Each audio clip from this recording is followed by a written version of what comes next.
Welcome in. We start a brand new week here on Jocks 94.5. This is 3 Mix. Good to see you. I like what you've done with your hair now. Oh, really? Yeah. Because it needs to be cut. And this is looks good. I had to do the half wet head and then kind of form it and then just hope for the best. It's great to see you. No, thanks, man. It's been a minute since. It's great to see you guys. I'm ready for the ball to drop. Happy 2025. I think it already has. Oh, has it? It has. I just went outside for the first time last Saturday. You've been quarantined for the last 2 weeks? I have been. Went to the Big C and don't mean Christmas. Cholera. Ooh, yikes. No, not really.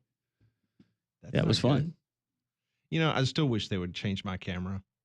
Like, I mean, I know I'm very white. I can't even see myself. Do I look really white? No, you look fine. Look at that.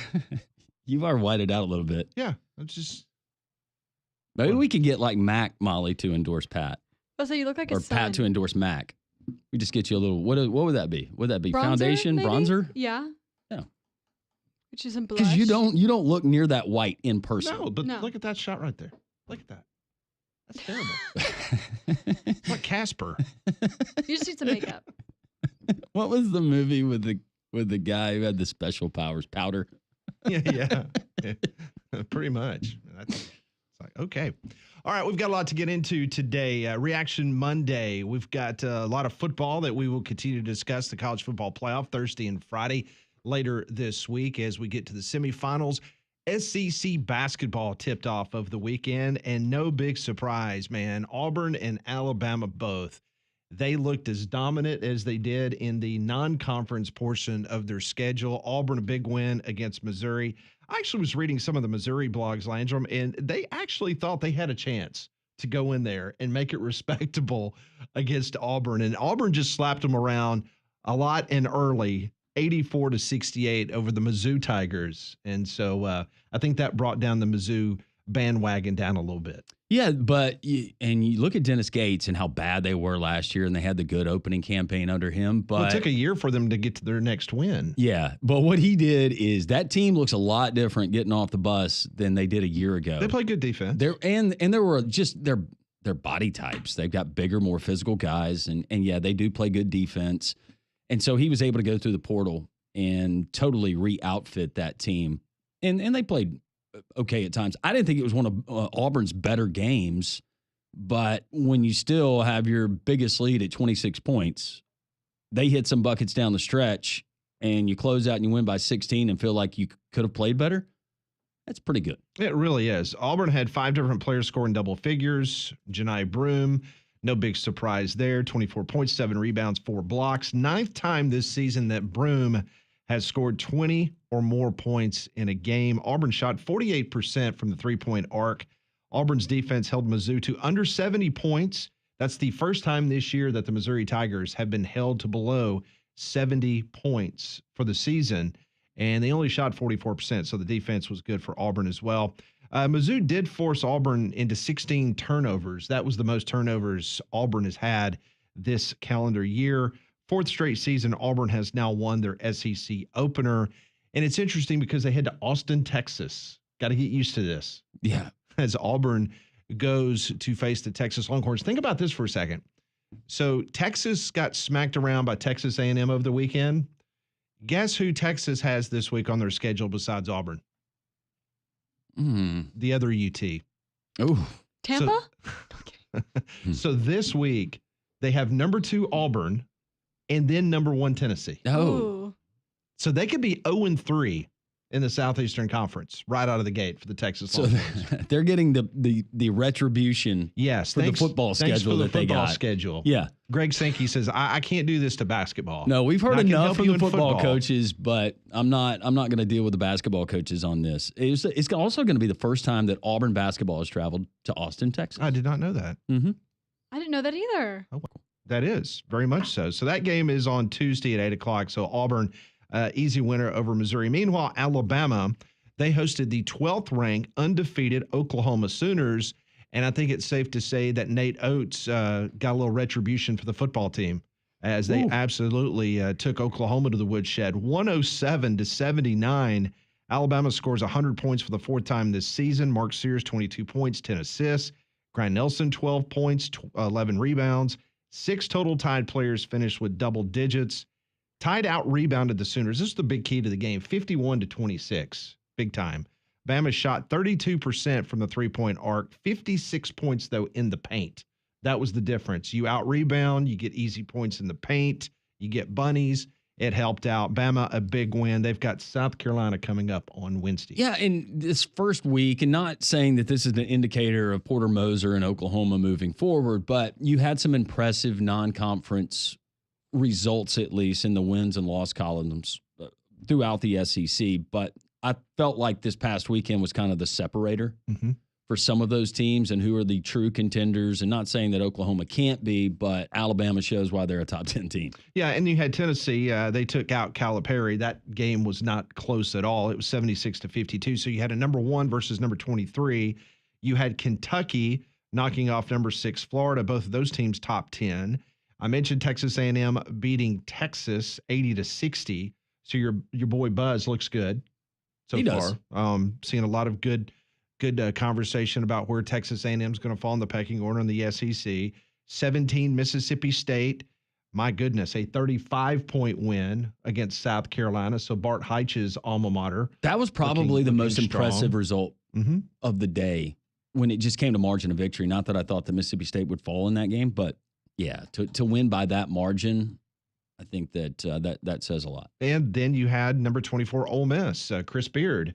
That Rebel team, they knock off Georgia 63-51. And so the only two teams really, well, Texas is not ranked in the top 25, but the two other teams that's not ranked in SEC basketball in the top 25 was Vanderbilt and LSU. And Vanderbilt, an 8-point win in Baton Rouge against LSU. I'm not sure if there's been any emergency podcasts about LSU's downfall. Yeah, I don't know. We'll get one of those. But the good news for going back to Missouri is that's their next two opponents is Vanderbilt and LSU. So. Yeah. Now Vandy is sneakingly good. They don't rebound very well, but they do shoot from the outside very well. So the updated SEC basketball net rankings as of this moment, Auburn is number 1 in America, followed by Tennessee at number 2. Florida is 8. Bama is 9. Now, again, this is the net ranking. You've got Kentucky 11, Mississippi State 13, Texas A&M 15.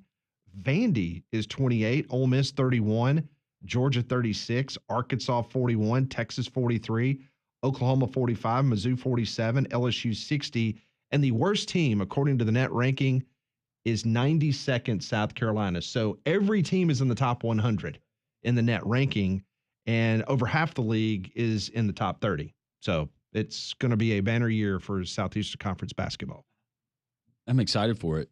I know that we still have college football left, but this was kind of the first weekend that it felt like basketball season. Yeah, and one other tidbit to throw out there, because I think he does this now like 4 or 5 times a week, which is crazy. But Joe Lunardi's bracketology came out with an update. Auburn is the number 1 overall seed, according to Joe Lunardi. Tennessee would be a number 1 seed. They were the number 2 overall. So they were behind. According to Lunardi, it's interesting because all the polls have Tennessee ahead of Auburn, but you had the net, the Ken Palm, everybody's got Auburn ahead of Tennessee, and Lunardi has Auburn over Tennessee. Bama would be a 2 seed. They would be number 5 seed overall. Florida is a 2. Kentucky is a 2. Your boy Buzz is a 3 seed for the Aggies. And Mississippi State comes in as a 4 seed. That's how Lunardi does it right now. He will give you his top 16 teams, the top 4 seeds in the bracket. So how long is it before we get our initial? That's pretty well into the season, isn't it? Yeah.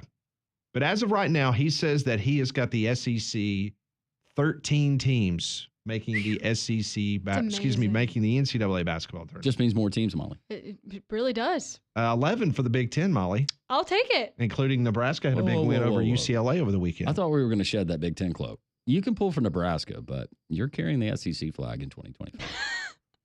Well, I'll also carry the Nebraska flag. Just the Nebraska. But like flag. Pat's had big win over UCLA this weekend.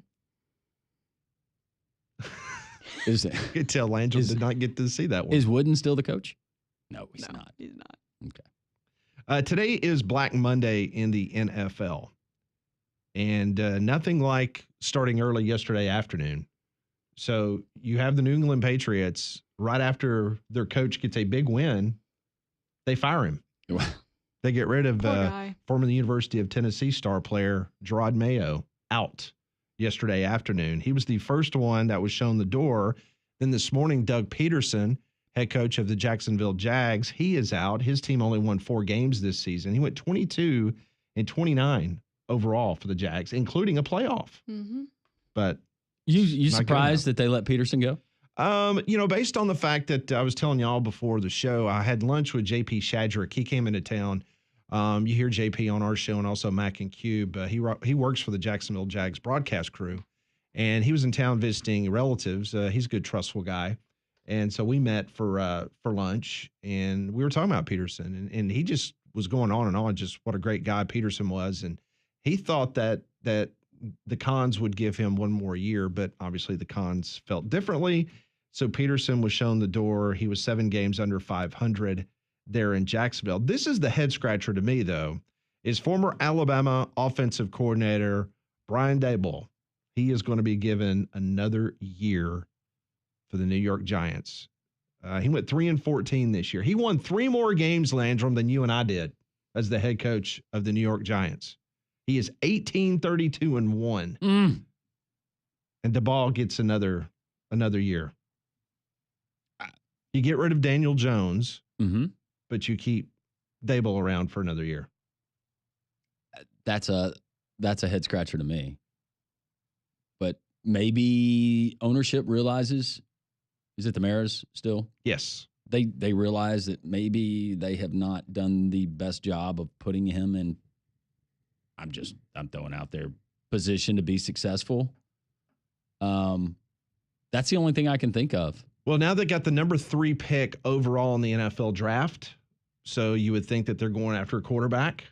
So who's going to be available at number 3? But that's where they're slated right now. The Titans lose yesterday, if you heard that game on Jocks 94.5. So the Titans, for the first time since 1978, will have the number 1 overall pick in the draft. Now, the last time they had the number 1 pick in the draft, it worked out really well for that franchise. It was Earl Campbell. Yeah. Yeah, he ended up being pretty good. Yeah, he was quite a running back, number 34. Tighten down. Yep. So the Titans have the number 1 pick, followed by the Browns, Giants, and Patriots. That's your top 4 NFL draft picks. My dad sat on a flight with Earl Campbell. Did he really? He said he was great. Man. Those tearaway jerseys that he had when he was running back for the Houston Oilers, golly dog, man, that was some great old NFL films action in the Astrodome. Those great looking unis, just awful. I was able to years and years ago. I was able to go to a Cardinals Astros game in the Astrodome, and I was able to get down on the field. And you want to talk about basically putting AstroTurf on the concrete of our parking lot? That's what those dudes played on. Yeah, it was awful. Terrible. I can only imagine because in high school we got to go to Legion Field and do one Legion practice. Field was bad. One practice on that old AstroTurf that was sitting on top of concrete. Yep. And it was with the crown that was about 12 foot higher than it was on the sideline. Yeah. It made you appreciate, or it makes me appreciate now what they get to play on as opposed to back then. I know. I mean, seriously, the Astrodome it was terrible. Oh, I can't imagine. I mean, because they were still playing baseball on it. You still had the infield cutouts that they would put turf. It was bad, very bad. But Earl Campbell, last time that franchise, the Oilers, before they moved to Nashville, had the number 1 pick. Is it Tyler, Texas? Tyler, that's right. He's from Tyler, Texas. Good job. Yep. Hey. Earl Campbell. Chalk one up for me in 2025. He was a beast. Okay, so been getting a lot of texts over the weekend from people outside the Southeastern Conference footprint checking on us down here, making sure that we're still going to play football next year because they believe the conference is dead. Hook them. Yeah, they believe that we are absolutely just dead. Our good friends out at Hoover, the 29-degree, wonderful, nice chilled beer there at Twin Peaks, they bring us the Twin Peaks Twitter poll question of the day, Landrum. And I think it has to do with the fact of the SEC now being left for dead. Is the national dominance of SEC football over? Yes, the Big Ten has surpassed. Or no, just an off 2 seasons. And right now winning with 85% of the votes is no, just a couple off years. With yes, the Big Ten is now dominant with 15%. Dang straight, you said 85%? Mm-hmm. That's right. So our audience is upbeat. They're not dead. Just off seasons. Hey, Texas is still in the college football They are. playoff. We have a 25% chance of getting SEC team in the finals. Well, actually, 50%. It's all about matchups, 25% chance of winning the whole thing. It's all about matchups because I think that even with Gunnar Stockton, Georgia beats the 2 teams that Penn State beat in the first 2 rounds. They beat SMU and then they beat Boise State. Yep. But the conference is dead. Are we really that impressed with Penn State? The conference is dead, Landrum. I don't even know if Auburn and Alabama will even put a team out on the field next year. Yeah, based on might be flag football. Based on the people that I've corresponded with, yeah, it's probably a good idea. Well, that will be one Both of the programs just lying in wake. Yeah. That will be one of the conversations that we have throughout the show today. It is Reaction Monday. This first hour, we want to hear from you at 1-800-239-WJOX. The Courtesy GMC text line is open as well, 205-834-9450. At 11 o'clock, we will talk to Mike Rodak from Bama 247. Some more roster maneuvering on that Alabama football team. We'll give you the very latest on that and talk to Mike about what he sees as the future as the football team moves forward with a disappointing season under Kalen DeBoer. At 12 noon, Nathan King from Auburn Undercover. He will join us, and we'll talk some Auburn. We'll talk Auburn football. Very successful transfer portal time for Hugh Freeze and that football sting some. I saw this morning where they're looking to add another player from the portal. So we'll talk to Nathan about that and basketball as they get ready to head to Texas. So Monday here on Jocks 94.5, Pat, Landrum, Molly, Conrad will be back with us. This is 3-Man Front on Jocks 94.5.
Ten 21 Jocks 94.5 on this Reaction Monday, 1-800-239-WJOX, the Courtesy GMC text line, 205-8350.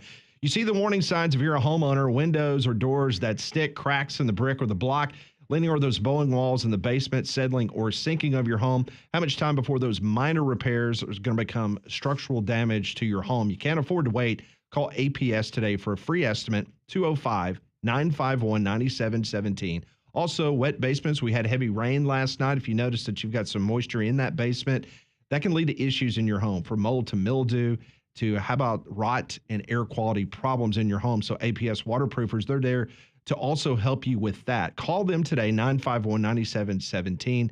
Foundation problems don't get better with time. They get better when you call APS, 205-951-9717. That's alabamaprofessional.com. I mentioned, Landrum, the roster situation about the Alabama Crimson Tide. Linebacker Deontay Lawson, he announced his return for 2025. One of the 2024 team captains for Alabama. He sustained a season-ending injury against Oklahoma. Until his injury, he was the player wearing the green dot on his helmet. So Kane Womack was the one that was communicating with him each and every play. Lawson tallied 76 tackles, 4 pass breakups, 2 sacks, 1 forced fumble, and 1 interception. So that's really good news that he is coming back on the defensive side. He joins fellow linebacker Justin Jefferson, defensive lineman Tim Keenan III, defensive lineman LT Overton, who have announced that they will return for another season, and also cornerback Damani Jackson. He announced yesterday afternoon that he is coming back. So you're getting the signs from a Kane Womack defense from really game 6 on. They were a turnover machine. They performed very well, and this Kane Womack defense actually performed better than last year's Alabama defense. So with those guys coming back, you would think that this defense is going to be one of the positive things about this football team. I give it to Kane Womack and that side of the ball, because there were times where it was shaky. And although it wasn't perfect, when I look back at this Alabama team this past season, I view the defense as being the strength. No doubt. And it's hard not to. And that's not just the last performance we got or the last. But don't you remember about 3 games in, everybody was calling the show ready for Kane Womack to absolutely to be shown the door. And I also remember the comment that he made, and he had a meeting with, I guess, the press or whatever, when he said that he believed by the end of the season that this defense, they would be in tune with what they were trying to do philosophically, and it would look a lot different. And he was right. They were absolutely with that strength. So that's great news for Alabama. The question is, what are you going to do on the offensive side of the ball? Yeah, and listen, they've had 9 scholarship players. They have entered the transfer portal since the bowl game, 9, including Elijah Pritchett. He was Alabama's starting right tackle for the majority of the 24 season. Pritchett is a former 5-star prospect. He started 12 of 13 games for the Tide this year. He started the season opener at left tackle when Caden Proctor was injured because of his shoulder. He's 6'6", 327-pounder from Georgia. He struggled throughout the season, though. He allowed a team worst 31 pressures and 6 sacks on the year. Now, to put that in perspective, Caden Proctor at left tackle, he only allowed 13 pressures to the quarterback. So Elijah Pritchett was kind of the weak spot of that offensive line. And we all remember off the field, Pritchett was arrested twice in a 5-month span. Pritchett was arrested in December of 2023 for knowingly transmitting a sexually transmitted disease, and again in April for exhibition of speed, both misdemeanors. In December of 2023, he initially entered the transfer portal, but then he quickly exited the transfer portal and stayed at Alabama. So was this, because this actually did come as a little bit of a surprise to me when I saw his name and go in the portal. Was this a case of Alabama feels like they've got somebody else that they're going to put in there that can do a better job? Was it, hey, we're not going to really try to fight to keep you? Or was this a, hey, I just need to move on? And I think it was all the above. Okay. I mean, I think they saw him struggle. I think that the other alternatives that they currently had on the roster was something that would be better. And they grabbed an offensive lineman from Ball State, in my opinion, to obviously help with depth. Don't think he's going to be starting at Alabama, but I think Pritchett was one of those guys that was, depending on what day of the week it was, whether it was someone that they were all in on. So he will obviously be a wanted commodity. You don't find a lot of 6'6", 327 offensive tackles. With meaningful experience. Yeah. Playing at the highest level Mhm. in what we consider the best league. Yeah. He That's all did I have acknowledge. team worst 31 pressures and gave up 6 sacks. So, yeah. Well, hopefully there's enough money in the kitty if you got to go and get somebody. I don't know. Offensive tackle, that's just so tough. I mean, the fact that Auburn was able to get a guy that from Virginia Tech and be able to land him, it's not easy to do. There's not a whole lot out there. And if they are, and they do have the size, and it's a guy that has played against a bunch of 230-pound defensive linemen. So according to On3, as of this moment in their transfer portal rankings, Texas Tech is still number 1. Eli Drinkowitz and his Missouri Tigers are number 2. Ole Miss, I don't know what the Portal King's been doing. They're at number 3. Miami 4, Michigan 5, Auburn 6. Now LSU, they have picked up a few transfer portal guys here recently. They're at number 7, Oregon 8, Texas A&M 9, UCLA 10. And if you're wondering where the University of Alabama is, they have been stuck in the 60s. And as of this moment, according to On3, they're at 65. They're right behind NC State and right before Oklahoma at 66. So 24 Alabama football players have exited the roster via the transfer portal. And as of this moment, they have only brought in 6. 24 out, 6 in. There's still time, Pat. Well, I know there's still time, and not to mention the fact you got spring football. So there's going to be plenty more. And that's one thing that I am interested to talk to Mike Rodak is where the numbers currently stand. I think last week, I think the number that we were told that Alabama was at 83 or 84. And so now with Pritchett going into the portal, and then you had another freshman linebacker this morning enter the transfer portal. So you're seeing a lot of the freshman LBs go into the portal. And the main reason why is because Alabama's added obviously some veterans and having guys come back like Lawson, the playing time is just not going to be there. So those guys are leaving. So to try to figure out where Alabama currently stands with the roster situation. Meanwhile, Auburn has got 15 transfers in, 18 have left the roster. So they've been pretty good balance. Yeah, and On3 does one of the average rating of the guys leaving and the guys coming in, and I think Auburn has upticked theirs. And I guess that's the desire for every coach that has to go heavy into the portal. But remains to be seen. Still a lot of time. Still a lot of time, but just to try to figure out where Alabama currently is, because, a lot of people would like to know what Alabama's plans are, especially on the offensive side. Right now you've got 3 scholarship quarterbacks. It's not a lot when you talk about the SEC. No, and I think we've got, not saying that Kalen DeBoer doesn't have a plan, but it does seem like that you need an entirely different staff that is concurrently working on this starting at the middle of the season, midway point of the season and on, to try to get a step ahead of some of these other teams, because the early portal window has proved to be the most fruitful as far as prospects and talent that has come out of that, as opposed to the spring portal. Not that there hasn't been talent there, but do they have guys that they have circled and said, these are guys, this is where this is the money that we're going to appropriate. This is what we think it's going to take to land them. I don't know where they are on that. If not, if they're just now trying to figure these things out, unfortunately, I think it may be too late in some cases. Well, one thing's for sure, they've got a lot of upperclassmen that are coming back on the defensive side of the ball. So you are absolutely helping out Kane Womack. And now you've got Chuck Morrell, that's going to be the new linebackers coach, as Hischler is out the door. He won't be coming back.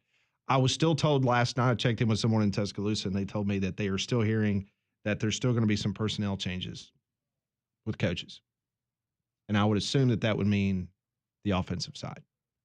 A lot of rumors about a certain individual in Seattle, Washington, that did not quite have the season that they wanted them to have in the NFL. And you just wonder if he will end up in Tuscaloosa calling plays. Still, they weren't that bad. I think 12th. In total offense? I think so. Yeah. A lot of rumors that he's going to be fired. And he was in Tuscaloosa for what, like a month and a half? Maybe a month? Maybe a cup of coffee. Looked around. Put his eye on some houses. Yeah, he went to Tommy Reese's, Charles Kelly's old property. Mm-hmm. See if he would be interested in the game room. Did the Sabins That was a deal. Was that like $600,000? Yeah. Wasn't it? It was 600, it was 600 and change. Yeah, But it was $600,000. valued at 1.3 in that neighborhood. I was like, wow, it's quite a deal. Me and you were even exclusive. Man, assistant coach money is so good. Yeah, It's dumb is what it is. you could have put your big game kills down there in the basement. On my caribou? All right. When we come back, we'll get into this whole is the SEC dead situation. Boy, the rest of the dancing on our graves. We'll get into that next on 3-Man Front.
Reaction Monday here on Jocks 94.5. Landra, Molly, Pat, Conrad will be with us tomorrow.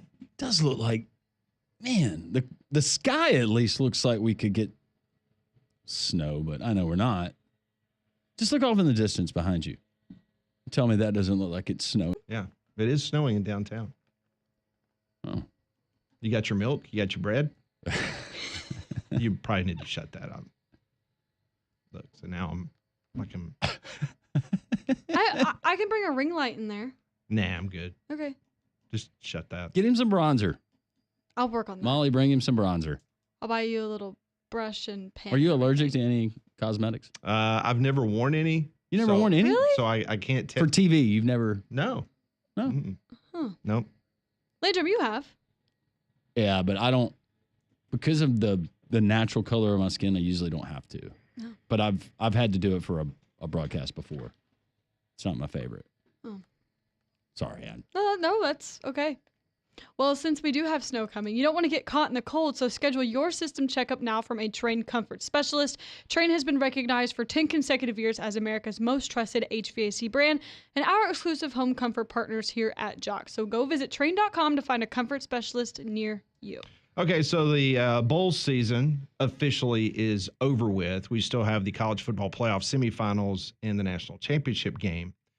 But right now, according to the postseason records, the American Athletic Conference, home of the UAB Blazers, unfortunately, UAB could not participate in the bowl season because they were not eligible. They went 6-2 as a league in postseason. The Mid-America Conference, known as the MAC, they went 5-2. The Big Ten, currently, they stand at 9-5. Woo. Southeastern Conference, 8-6. Woo. Sun Belt, 4-3. Big 12, 4-5. Ooh. Conference USA, 1-4. Mountain West, 1-4. The Pac-12, 0-1. Independent teams, Notre Dame, 2-0. UConn, 1-0. There we go. So independent teams have gone 3-0 in this postseason. And I leave the last conference, the Atlantic Coast Conference. They warranted 2 teams in the college football playoff. That league.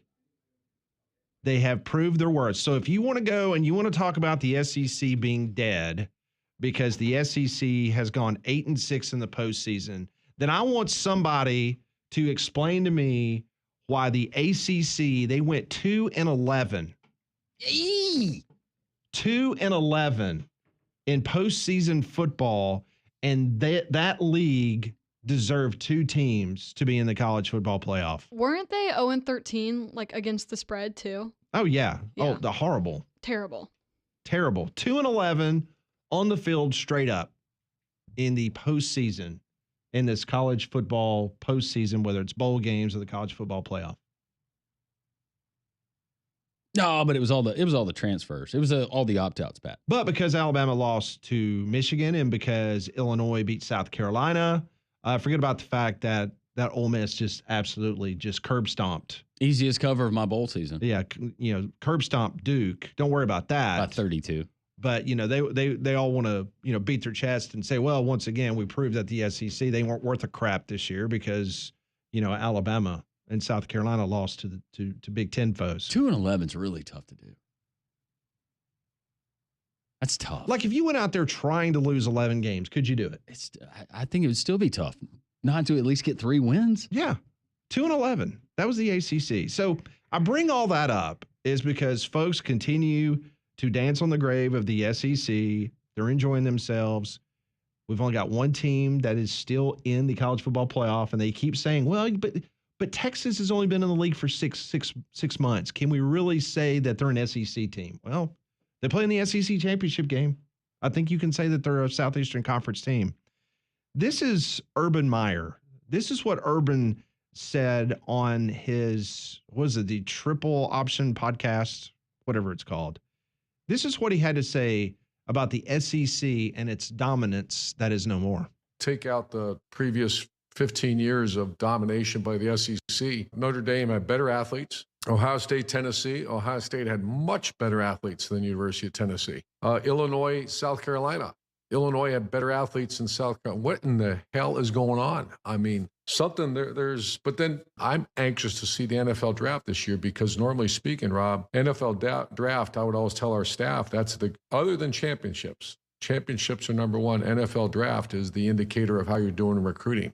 You can change the helmets on these teams and say those are all SEC teams like it used to be, but the question is the SEC dominance over? It is. It's over. But for 2 years, it's over. It's over. Yeah, don't debate him. It's over. I don't agree with that. I think Notre Dame had just as good of athletes, but you can't tell me that Notre Dame had better athletes top to bottom than Georgia did. No. Come on. Even Illinois and South Carolina. Give me a break. All right. It did not stop with Urban Meyer. Of course it wouldn't. Joel Klatt, who is a mouthpiece for the Big Ten and anti-SEC. This is what Joel Klatt said on his podcast. The narrative that the SEC is clearly the best conference needs to die because it's pretty clear that it's over. It just needs to die, and it's over because it's been proven to be over. Okay, the games have played out. So let's just try to evaluate the games for what they are and the teams for what they are without all of this spin. Big Ten 4-1 over the SEC in bowl games this year. Do I think the Big Ten was a really good conference this year? Yeah. I cover the Big Ten, by the way. Do I think that the SEC was really good this year? Yeah, they were really deep this year. But the Big Ten SEC matchups in the bowl season would suggest that the Big Ten has not only held their own, but done better than that. I mean, Michigan, their 4 best defensive players. This idea that conference is clearly the best, it needs to be over. If that continues to be pushed, I think needs to die. He said what, that like 3 times? Needs to die. So my question is, was it just this year that you're saying this is the reason why the SEC is no longer, that whole narrative needs to change, just based on one season of football? Urban is saying the last 2 years. Yeah, but Klatt's saying 1. Yeah. And then Klatt went on in the podcast. He was talking about, but the SEC will not and is not the most dominant college football league in the world anymore. Well, but I'm not making excuses. Yes, I am. I am making excuses. But for LSU, you look at what they lost on the offensive side of the ball. And I know that there are other programs that did too. And you expect more out of Brian Kelly in that program. For Alabama, you lose the greatest of all time as your head coach. You have that transition, blah, blah, blah, all of that. I don't know.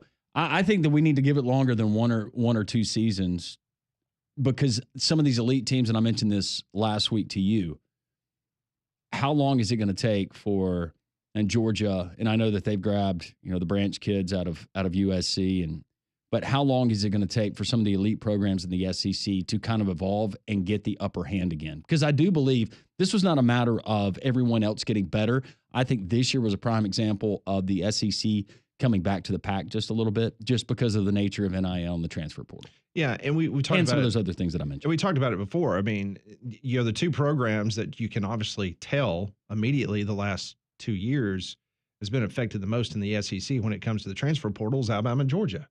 And the reason why is because they could have stockpiled talent back in the old days, because that talent, those 5 stars, could sit there on the bench and develop and be number 2 or 3 on the depth chart. That's not happening anymore. Not happening. Those guys want to play early, and there's going to be a school that's going to overpay for a kid that, granted, he came out of high school with a lot of accolades, but he really hasn't proved it yet. But because Alabama or Georgia or any of the upper tier of the SEC recruited them, then all of a sudden that's going to be a feather in somebody's cap when they go get a certain guy. I mean, listen, it's a crapshoot. We've seen this. Auburn has brought guys in from the transfer portal. They didn't pan out. Bama brought in Tyler Harrell a couple years ago. He was supposed to be Jamison Williams's, remember? Yeah. He was going to be the guy. Never got on the field. I've never been more excited about watching a guy play that never did. Yeah. And, I mean, my goodness. I mean, look at, what I see yesterday. It was Ajay Hall. You remember him? He left Alabama. He went to Texas. Did you see where he signed yesterday? Sacramento State. Our boy, Zach Potter, getting things done already. Yeah. From the Stallions. Yeah. So, again, you go from Alabama to Texas, and now you're at Sacramento State. I have no idea where Jaleel Billingsley and look, if he stays out of trouble, goes to practice, and just concentrates on football, that's a really good get for Sacramento State. But see, I'm like you. I think it's way too early to declare, as Mark Twain, the famous quote, the news reports of my death have been greatly exaggerated. Yeah. I think the same can be said about the SEC. Not to mention the fact that Texas is still in the college football playoff. And you mentioned it before. If Georgia, listen, if Tennessee would have had the draw that Penn State had, Penn State is sitting there right now in the Final Four. You know? Yes. I mean, come on.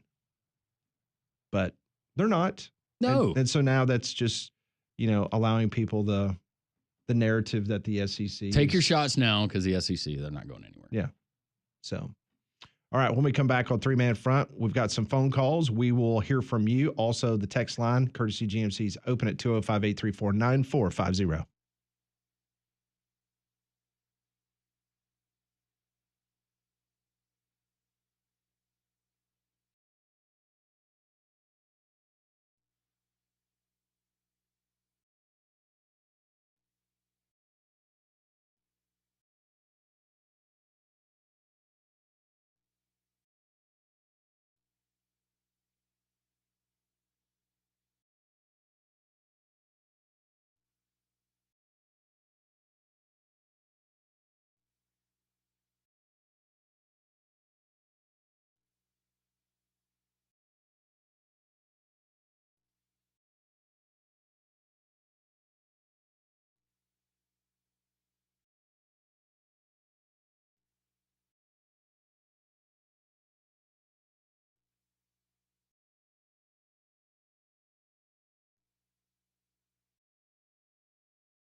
Ten 1049, Jocks 94.5, Pat Landrum, Molly, taking your phone calls at 1-800-2350.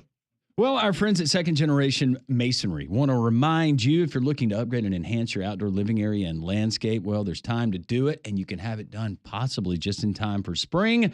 Their expert team crafts durable brick, concrete, and elegant stone creations that elevate any space, from fire pits, landscape steps, garden walls, stone patios, and walkways, outdoor living area to the next level. Check out Second Generation Masonry at secondgenerationmasonry.com.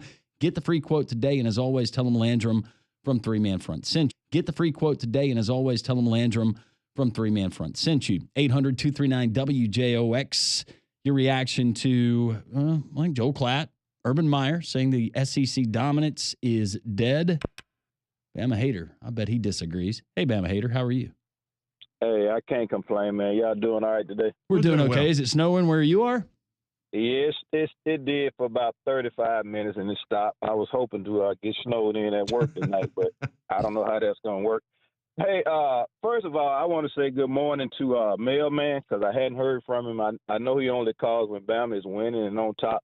I was in Walmart the other day. I thought I actually saw him on a milk carton. But Molly, I got a message for you. Uh-oh, Molly.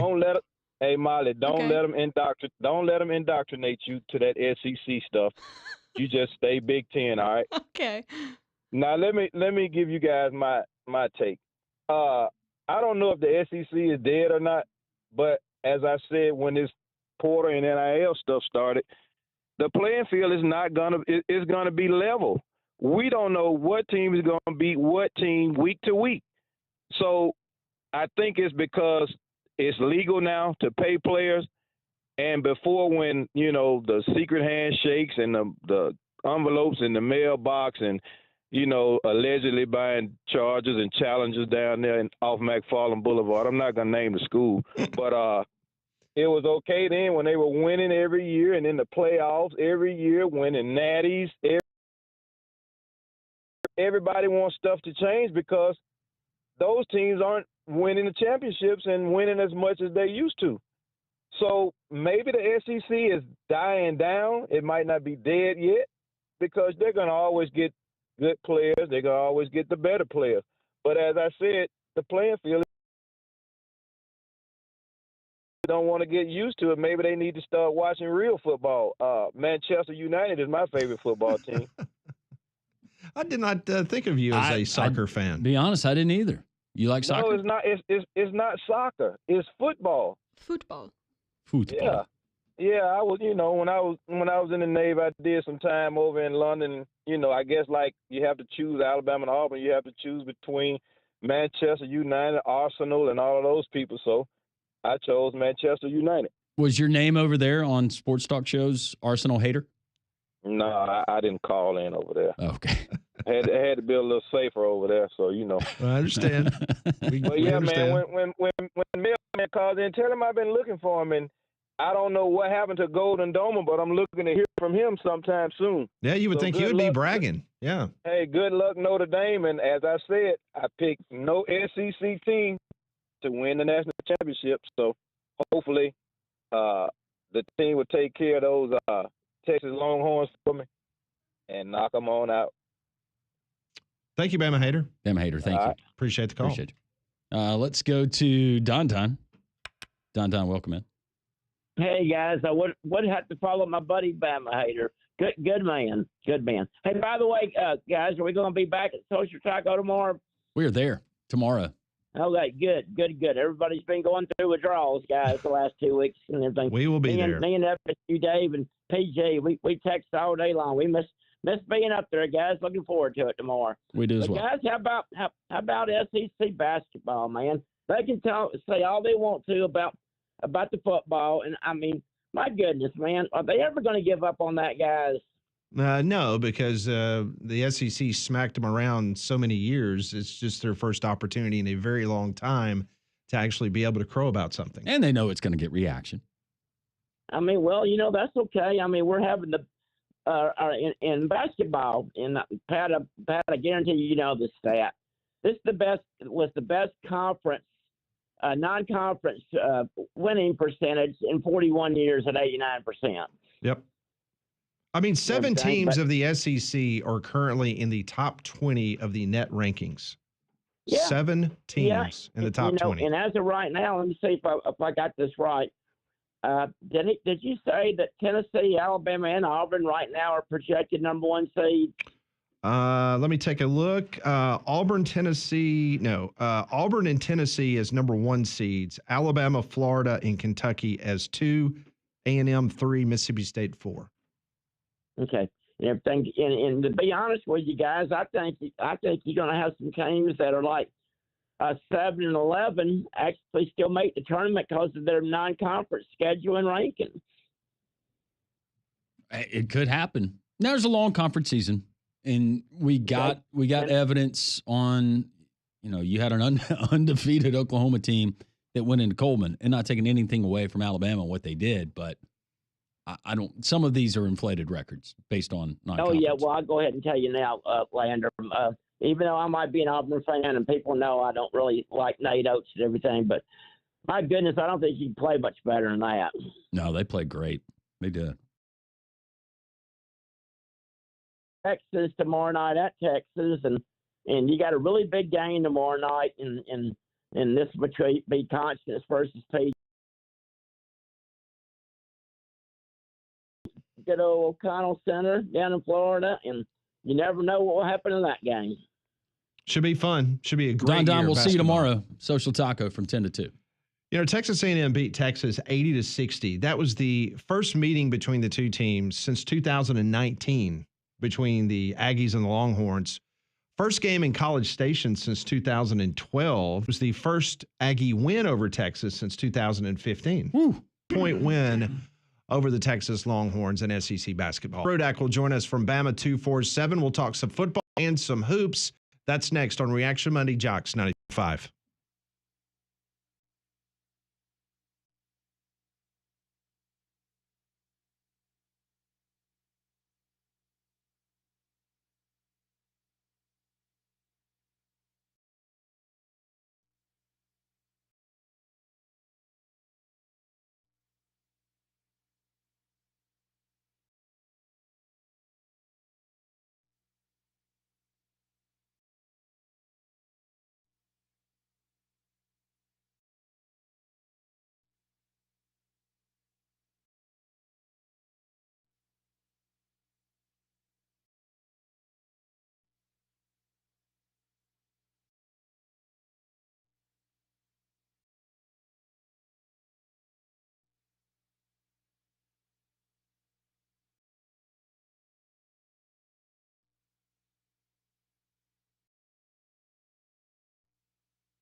Welcome back in. It's hour number 2 of this Reaction Monday. Pat Landrum, Molly with you until 2 o'clock. Conrad will be back with us tomorrow in studio.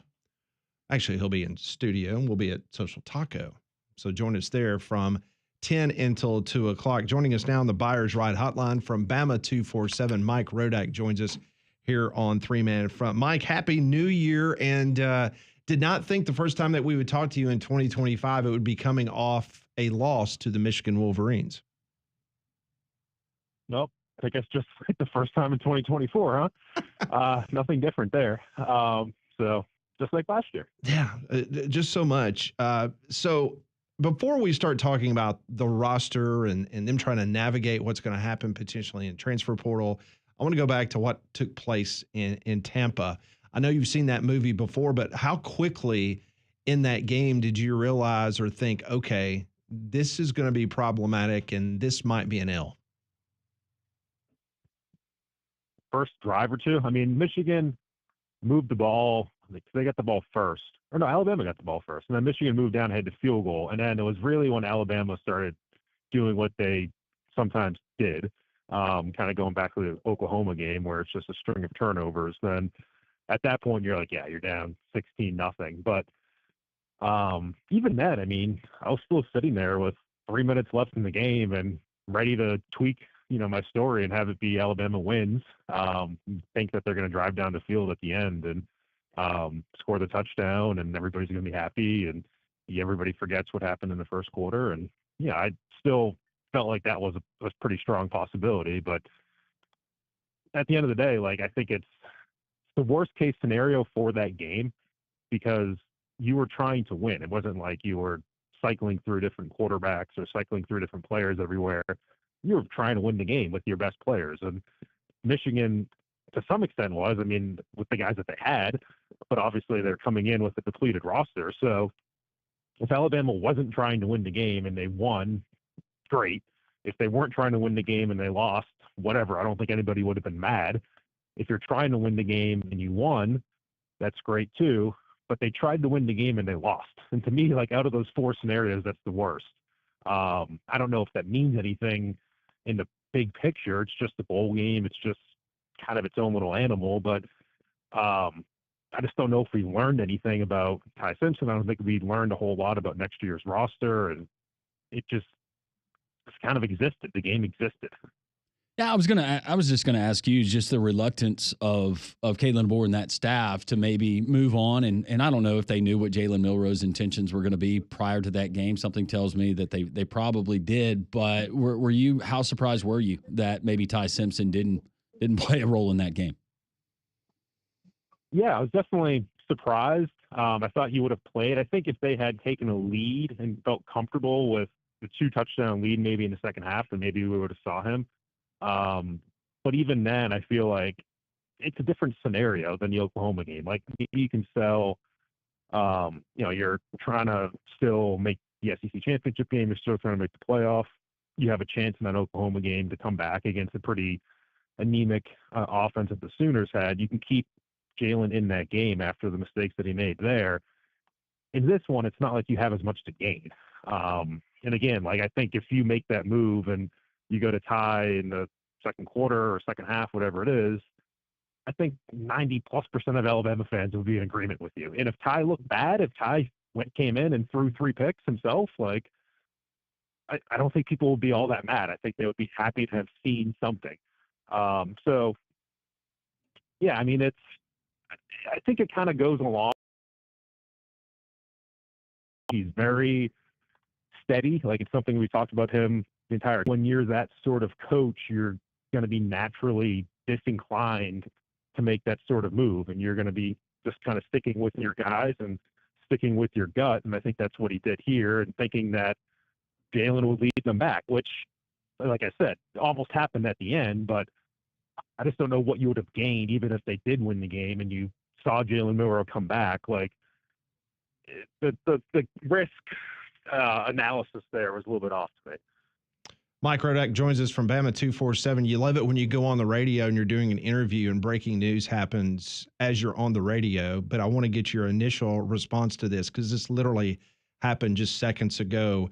Ryan Grubb has been fired as the offensive coordinator of the Seattle Seahawks, a move which had been rumored going into the final weekend of the NFL season. So my question is the likelihood of him ending up in Tuscaloosa. Seattle. With Geno Smith, like, there's a ceiling with Geno Smith. Seahawks have massive offensive line issues. Their center retired in the middle of the season. You would think he would have gotten a second season. It probably speaks to some sort of philosophical problems there might have been between him and Mike McDonald, the coach there. So, look, I don't know if it's a foregone conclusion that Kalen DeBoer fires or demotes Nick Sheridan, brings back Ryan Grubb. Obviously, this greatly increases the chances of a reunion. So, we'll have to see on that one. There's going to be other options for Ryan Grubb. I don't think it's just you have to with Kalen DeBoer. I mean, I think he's a pretty well regarded coach, and there may be other options for him, but this was kind of the first domino that had to happen if there was going to be a reunion. But at the end of the day, and we're talking about Ryan Grubb being the offensive coordinator of Alabama in 2025, like some magic wand. At the end of the day, still Kalen DeBoer. Does it help having a little bit more of an experienced play caller if that was the case? Yeah, but that aspect of it and run some people out of town when maybe it's not deserved. And I don't know if it's totally deserved in Nick Sheridan's case if that does happen. But again, there's several dominoes that have to fall here. With the and I realize, and we have this discussion, and this is just merely your point of view and your opinion, Mike. But with what we got and some of the plays that Jalen Milroe was able to make with his athleticism, that can't be overstated. He allows things to open up. He buys himself time and other guys time to make those explosive plays. But we all Cummings on the offensive side of the ball versus maybe scheme, play calling, etc. I mean, a decent amount, but not as much as people want to put on him. I think it's almost becoming a little bit too convenient because I think people, in some cases, just want to say, hey, it was his problem. And if it's almost like addition by subtraction. If he's no longer the quarterback, then Alabama's in a better spot. They can spread the ball around. They can throw the ball more. They can do all these things that, yeah, I think you were limited to do with Jalen Milroe, but I don't always think it's that simple. Like, even if you had Ty Simpson, and again, I just argued for putting Ty Simpson in the game, but I don't know if that's the magic wand either. There's limitations to Ty Simpson. There's things that you would not do as well with Ty Simpson at quarterback. So it's always a combination of things. I think it's difficult to put it entirely on his shoulders. And, I think the goal next year will be to utilize your weapons a little bit better and to have, Ryan Williams, look at his stats, the final 6 weeks of the season. Not what we would have expected, after here. You need to get him involved more, but then it's almost like people were complaining at the Tennessee game that they were just throwing the ball to him and they were force feeding him. That they remember I think it was a Wisconsin game. People were arguing that this offense was having too many big plays and the drives weren't long enough and there weren't sustained drives. And then later on in the year, we're saying, the offense isn't throwing the ball down the field enough. Kind of go around in circles sometimes. And at the end of the day, whoever's the quarterback next year, whether it's Ty or if Keelan Russell comes in and is able to do that, I think the goal will be to be able to throw the ball a little bit more, to spread the ball around a little bit more, but you also have to avoid the mistakes and still make the plays when they're there. And it's not just one person. Talking to Mike Rodak, Bama 247 joins us here on Three Man Front. So let's stay on that side of the ball with the offense, because over the course of the weekend, you got a lot of the upperclassmen announcing returns in regards to the defensive side of the ball. There seems to be a concerted effort and a plan on that side of the ball. A lot of people are kind of scratching their heads, wondering what the offensive side is potentially going to look like. And I know that they went and got a wide receiver from Miami and things of that nature. What else do you answer for a portal and roster situation now that 9 players have gone in the portal since the end of the bowl game?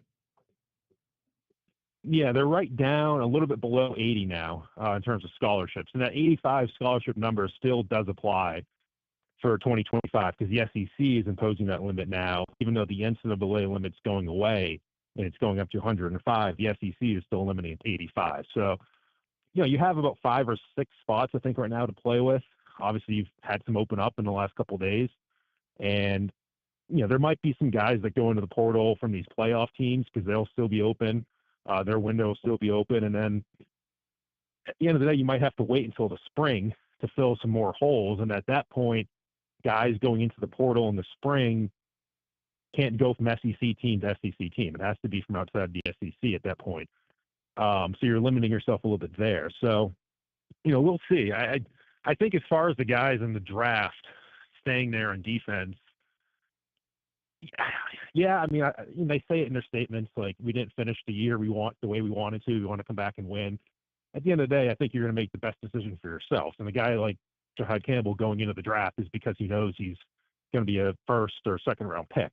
And guys like Damani Jackson, Tim Keenan, and Lawson, and LT Overton, I think, kind of read there for them in the draft. And maybe it will be after another year, maybe it won't. That's probably more the story with those guys. And some guys further down the depth chart that just happened, essentially a linebacker.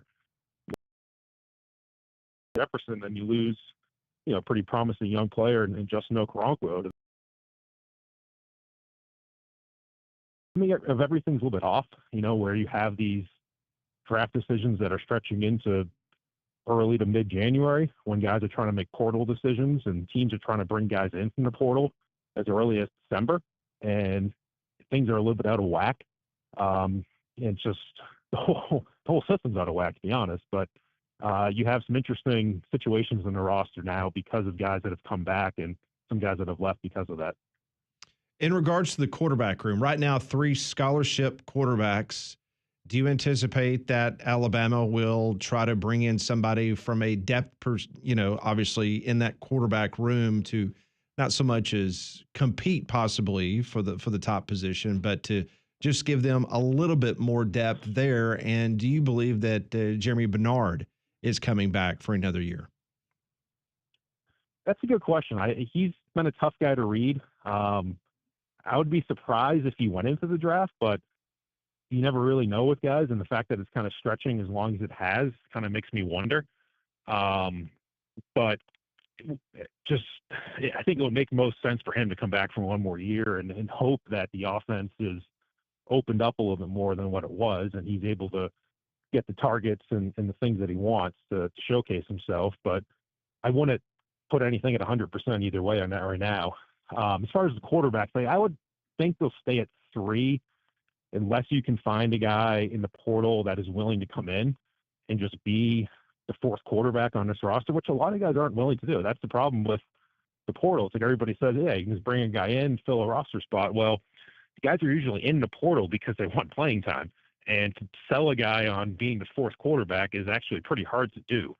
So it has to be someone who's kind of lower down the food chain, maybe coming from a smaller school and thinks he might have a shot in another year or so and is willing to wait. It's hard to bring in a veteran, so to speak, like you might do in the NFL. So you might just have to stay at 3. And, they've been at 3 before some years, and I think you're probably fine there. If there's an injury, I think you're going to be a little bit tight, but I think 3 is fine at the end of the day. Mike, who did we learn more about on Saturday at Coleman Coliseum? Was it Alabama or was it Oklahoma? Probably Alabama. I mean, I think we knew Oklahoma was probably a little bit overrated in terms of their poll rankings and, their record being undefeated. The schedule wasn't totally there for them. And, their roster's good. Certainly have a good coach, but I don't think anybody was really expecting them to be a top 5 or 6 team, in the SEC or a top 15 team in the country. So I think we knew that about Oklahoma. I think we learned that Alabama is getting a little bit closer to where we think they can be. And there's obviously been ups and downs for them, in terms of non-conference play. I think Mark Sears is playing a lot better and is playing a lot closer to what we thought he could be. Grant Nelson is still playing at a very high level. If they can get Cliff Amore, I think he did on Saturday, then you're starting to put some more pieces together. So, there's still some underwhelming aspects of this team in terms of their free throw shooting being sub 200 and turnovers being sub 200th in the country. But, they're rebounding. They're also, they're getting to the rim and there as well. So it's a team that, at the end of the day, I think is going to be there in March, right where we think they're going to be, but maybe taking a little bit slower to come along. That is our main guy, Mike Rodak, Bama 247, joining us here on 3-Man Front. Mike, go get those snow chains on those tires, okay? We got all this snow piling up. You got to be careful. Oh, I know. I'll 17th of an inch of it. Thanks, Mike. Always appreciate it. You got it. Thank you.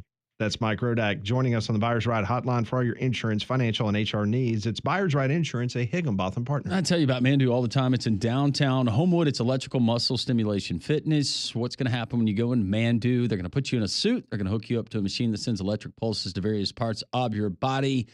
And you're going to go through a 15-minute workout. That's right, 15 minutes. This is not something where we're hiding information from you. You're going to get results because of the technology. The technology, because of those electric pulses that go through that suit, when you go through that 15-minute workout, it's going to trigger things in your body, muscle groups in your body, and get that really fast-paced result that you've been looking for, even if you don't have 6 to 8 hours in a gym. And that's the equivalent of the 15-minute workout because of that technology. Mandu in downtown Homewood. You can follow them on social media at Mandu Homewood on Facebook, Instagram, and other platforms. Mandu.com, MANDUU.com. Tell Paul and the gang that Landrum from Jock sent you. When we come back on Three Man Front, we'll unpack some of the things that Mike Rodak just told us. Also, in Seattle, what does that mean? He was originally the first offensive coordinator here for about a month before he went back to Seattle in the NFL. We'll talk about his potential landing spot and much more on this Reaction Monday. This is Jocks 94.5.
Always appreciate Mike Rodak from Bama 247 joining us. Always appreciate Mike Rodak from Bama 247 joining us here on Three Man Front, giving us the lowdown of this Alabama football roster says they're 80 from a roster standpoint. So the SEC is recognizing the 85 scholars roster limitation moving forward. So Alabama does have a little wiggle room moving forward.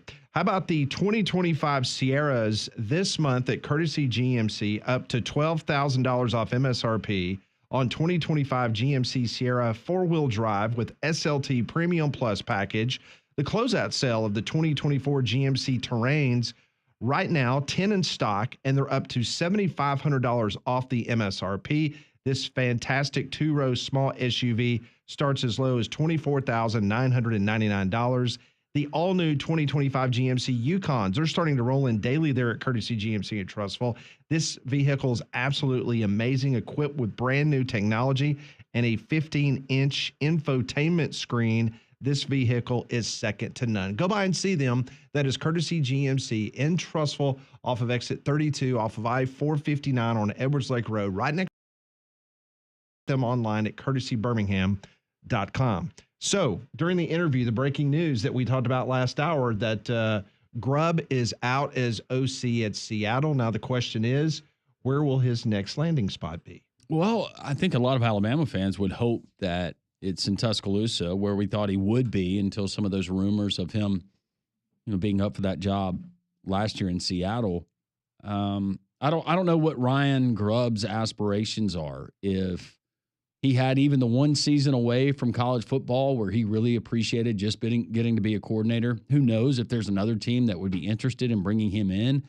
Overall, as far as total offense, they were 14th in the NFL, which is not horrible. So maybe he gets another option. Maybe he wants to get back to the college game. But I found it interesting that Mike Rodak was not ready to throw the baby out with the bathwater and saying that, maybe it makes a difference, but it was still Kalen DeBoer's offense. Yes, it was. I know a lot of Alabama fans very frustrated because, let's just be honest, the type of offense that you saw in Tuscaloosa was not what you saw in Seattle. No. So whether you say it was Kalen DeBoer's offense or not, then the question is, why did they hire Kalen DeBoer? Like, what was Kalen DeBoer noted for in Seattle? Was his offense. They threw the rock around. I mean, Penix didn't run.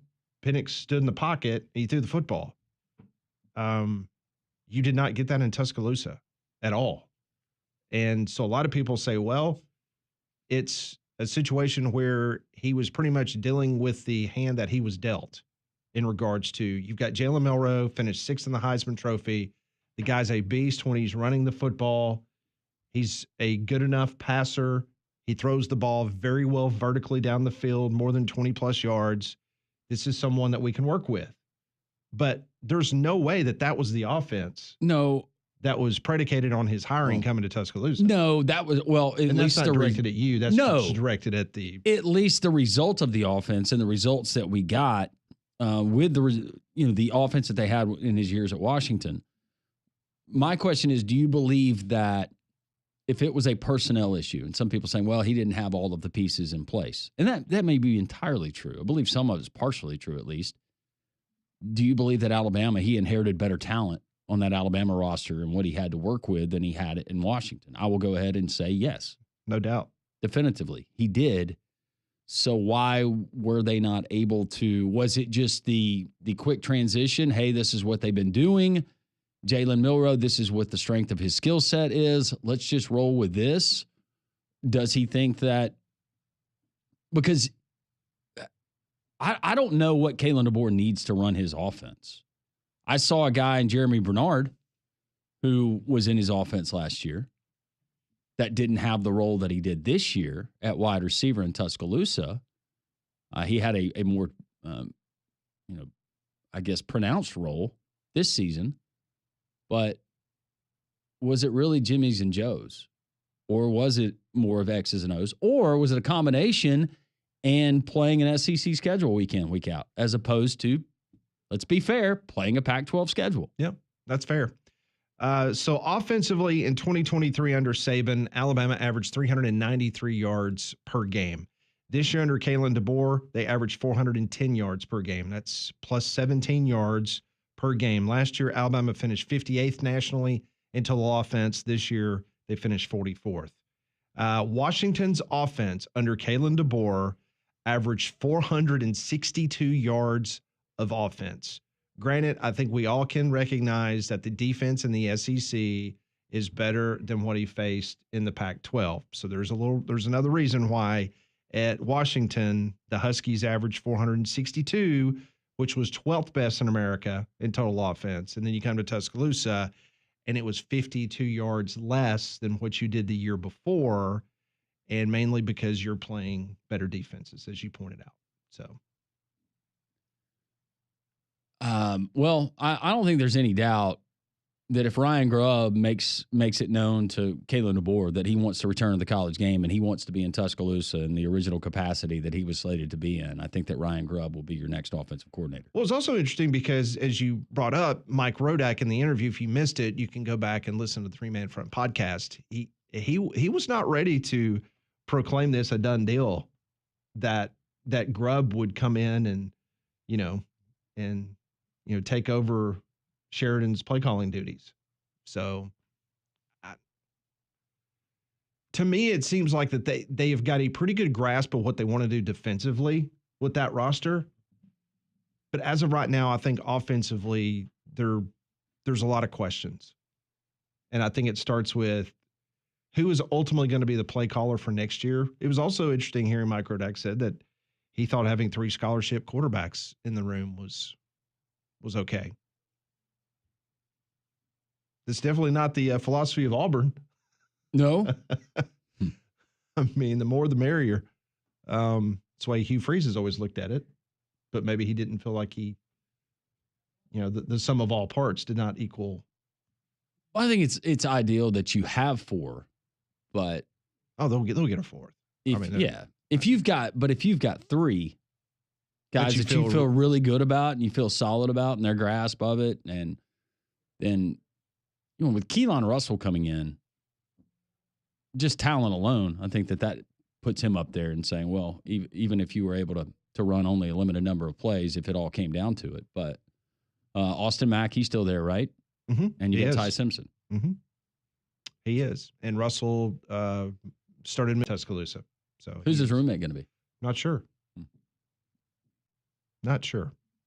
We will continue with your phone calls, 1-800-239-WJOX, the GMC text line, 205-834-9450. Top of next hour, Nathan King. He'll give us a rundown of the Auburn football roster and the transfer portal. Also, basketball news as Auburn continues to dominate their opponents. That's on this Monday edition of 3-Man Front.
11:33 on this snowy, cold Monday on Three Man Front. Welcome to 2025. Pat Landrum, Molly Conrad will be back with us tomorrow. We'll be live at Social Taco. Join us tomorrow from the Taco Terrace. First time in 2025. It's been a couple weeks. If we can get there. Whew. Are you thinking we're going to have problems? No, I don't. I think that snow was pretty for some to look at. Will you come pick me up in your truck? Yeah. I don't have a truck. I don't have a truck like you. No. Yeah, I'll pick you up. We'll get you there. I mean, Molly should be the one like carpooling and picking us up because she's the one that knows how to drive. That's right. In this blizzard-like conditions that we're experiencing. I'm glad he finished that statement. She knows how to drive in the snow. Wow. You know how to drive. He likes to take shots at your driving and your map reading capabilities. No, I hadn't taken shots lately. Lately. He has before though. No, it was when that concrete bollard jumped up and side swiped you. That was really scary. Don't feel bad though. It happened to me at a gas station about 9 years ago. I was on the phone. No, I was on the phone. It's like, what the? And then it's like, golly, do I really want to move? And then it's the rubbing of the paint. That's That's a tough one. So the big story we've been following happened about 30 minutes ago in Seattle, Washington. Ryan Grubb is out as the offensive coordinator of the Seattle Seahawks. Now, the Seahawks finished 14th in the in the NFL in total offense, 8th in passing, 28th in rushing. And it has always been rumored that, of course, he came to Tuscaloosa for about a month, and then he left Tuscaloosa. He was going to be the OC, and then he went to Seattle to be in the NFL. Now he is out of a job. So a lot of people are putting two and two together, thinking that a reunion is possible. He will have options, whether it might be another NFL team, could be another college team. But you would think Landrum, based on his longtime relationship with Kalen DeBoer, that if he does want to get back into the college game, that this would be a wonderful spot for him to be at. Yeah, I would certainly think so. 800-239-WJOX. We will get to your calls on this Reaction Monday. Let's go to our buddy Glenn in Denver. Glenn, how are you? Hey, guys. Happy 2025. Happy New Year. You as well. Is it snowing where you are? It is not. It's about 25 degrees. It's sunny. And I just told Molly it's been snowing up in the mountains, so we're going to go to Keystone tomorrow and do a few runs. Nice. Have some fun. Have some fun. Oh, yeah. And so, Pat, it's I think you guys know if it's snowing, don't go out in your truck unless the bed of your truck is weighted down. That's right. I think, I don't care what kind of four-wheel drive you have, that front motor is going to cause the center of gravity to go forward, and you're not going to be able to brake straight and all that. Have a big old pallet of Sackcrete sitting in the bed of your truck. That would help. Well, if you do that, I would ask you to put it over the axle and then in front of the axle towards the cab. Glenn is talking some stuff here. Like he is educating us. Yeah, he is. Getting ready for this big next snowstorm Friday and Saturday. I have learned the hard way, and I have gotten myself in some very precarious positions. So, and I'll tell you this, if you guys are ever out here and you can't get to your hotel, whatever, give me a call. I can guarantee to make it happen. So, well, Landrum's got a home out there, so he might be calling you one day. Landrum doesn't have a home. Landrum has access to a home. He has Landrum's loaded. So, looking at the last 24 years of football, NCAA titles, you guys know over half of the winners have been from the SEC. Mm-hmm. And clearly, Joe and Urban Meyer don't understand how trends work. 1 year does not make a trend either way. And I would say this, next year, as I've been saying the last few weeks on this program, let's just do away with all these, automatic buys, whatever. Pick the way to pick the top 16 teams. No conference is guaranteed a slot whatsoever. And then just let those babies run. I mean, the fact that we let SMU in and Boise State in, I think it's a Ole Miss go in there and give Penn State a challenge. I would love to see Ole Miss go in there and give Clemson a challenge. And when they make those aware of how the committee and how all this is set up doesn't do justice to teams that should be in there. Does that make sense? That makes perfect sense. Anytime you have a committee to decide anything, there's going to be a lot of questions. I think ultimately one day, I don't know if it's 10 years, 20 years, whatever the case may be, ultimately college football will be run just like the NFL. I'm talking collective bargaining. I'm even talking playoffs, because what's been the conversation in the NFL the last week or two? It's been about the Cincinnati Bengals. It's about everybody saying, well, they're the most deserving team to get that final spot in the playoffs in the AFC. Well, the NFL, they don't have a committee. Basically, you lost to New England the first week of the season at home to a terrible football team. Games in September count in the NFL. And yeah, Denver had an easy way to go yesterday playing the JV team of the Kansas City Chiefs. But at the end of the day, the NFL does it right. And ultimately, that's what college football needs to do. Get rid of the polls, get rid of the committees, and you basically have divisions. You win a division or you have a wild card, whatever the case may be, for 10 years before ultimately college football will get there. Well, I totally agree with you. And I don't like the standout that Notre Dame has. I think it's just horrible how much political power they have with the playoff committee. And, again, I was great to see, the running back from Boise State. I think he's highly talented, but that team did not deserve to be in there. And don't hang up on me, but I would rather have seen Florida, in Florida play Boise State or whoever. And I'm just that this team deserved or didn't deserve. We do need to go into whatever the brackets we need to go into. And as much as I am not a fan of, if he got a shot at Penn State, I think it'd be a whole different outcome. And I think everyone knows it. No offense to Urban Meyer, but, he's no longer relevant. And I know Joe Klatt is a great announcer.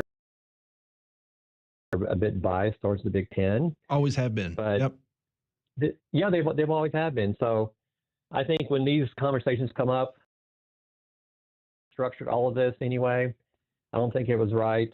But anyway, if you guys ever out here and get stuck in the snow and need a ride to the airport or to your Landrum's penthouse up in the mountains. That's right. He's got like multiple chalets up in the mountains. I'm sure in Colorado. Does.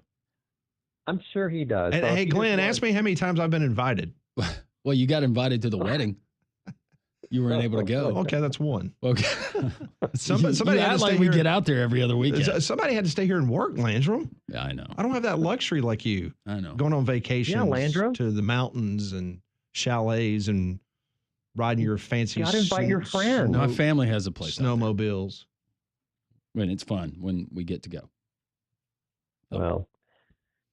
Anyway, you guys, I love the conversation, and I hope maybe I can catch up with you guys next week. Thanks, Glenn. Appreciate it, man. Thanks. Happy New Year. Let's go to, we got time, Robert in Greenville. Robert, welcome in. And then there are games where we've seen, Hey. 9 points, Robert. 6 points. Hello, how you doing? Good. Where are you?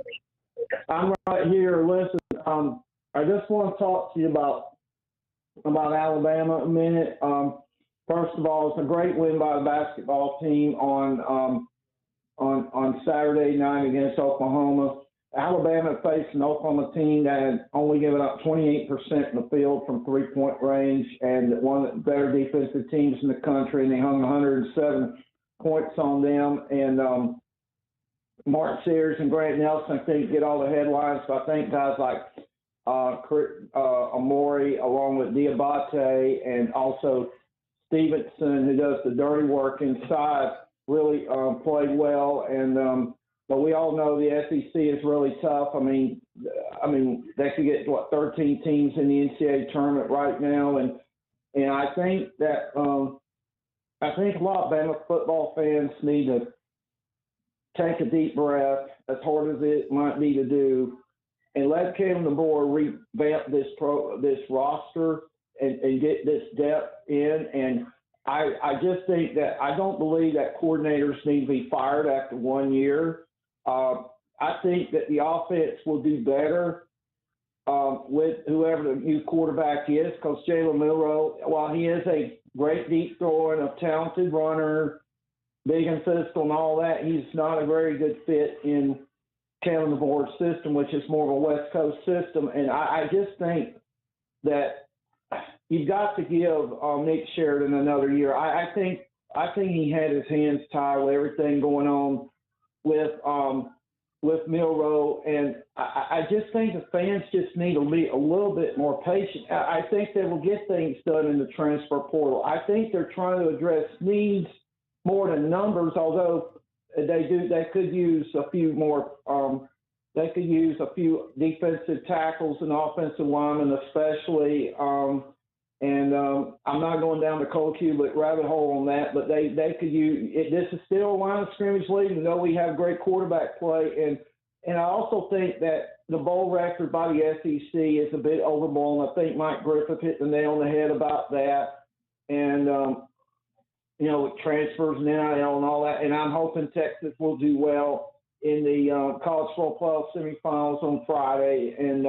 But I just think that Bama fans need to transition into basketball. They got a great basketball team. I mean, number 5 in the country, come off Final Four season last year. I think they have a good chance to get to San Antonio if they can improve be more consistent, not only their three-point shooting, their free throw shooting, but also their defense. There's still room to improve, and yet they're 13 or 14-2 right now. But I just think right now that Bama fans should say it was a transition year last season, and I know 9-4 is not the standard, but Notre Dame went 8-5 in the first year that Marcus Freeman was there, and look where he is Thursday night. And Kirby Smart went 8-5, and and I just think you just need to give DeBoer a benefit of the doubt, not just time somebody transfers. I just think that the board deserves the benefit of the doubt. We saw what he did second year in the Pac-12 that ranked heading in November. It wasn't like Pac-12 had a bad season, and I just think that deserves context. Thank you, Robert. We appreciate the phone call. I don't know how many Alabama fans. I think Alabama fans are excited about basketball first and foremost, but there's still going to be concerns, especially when the portal is still open and it's Alabama football. So I think that people are going to be cheering on Nate Oates in the Crimson Tide, Pat. But it's not going to be lost that this is a team that, with a first-year coach, went 9-4.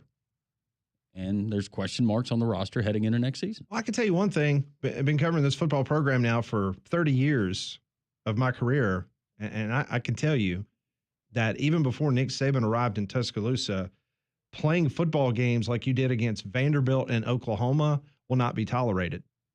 And if it happens again in year 2, I'm not saying that you're going to fork out $69 million because according to Greg Byrne, the University of Alabama doesn't have, Fort Knox underneath Coleman Coliseum's basketball floor. But one thing's for sure, you were brought here to win championships.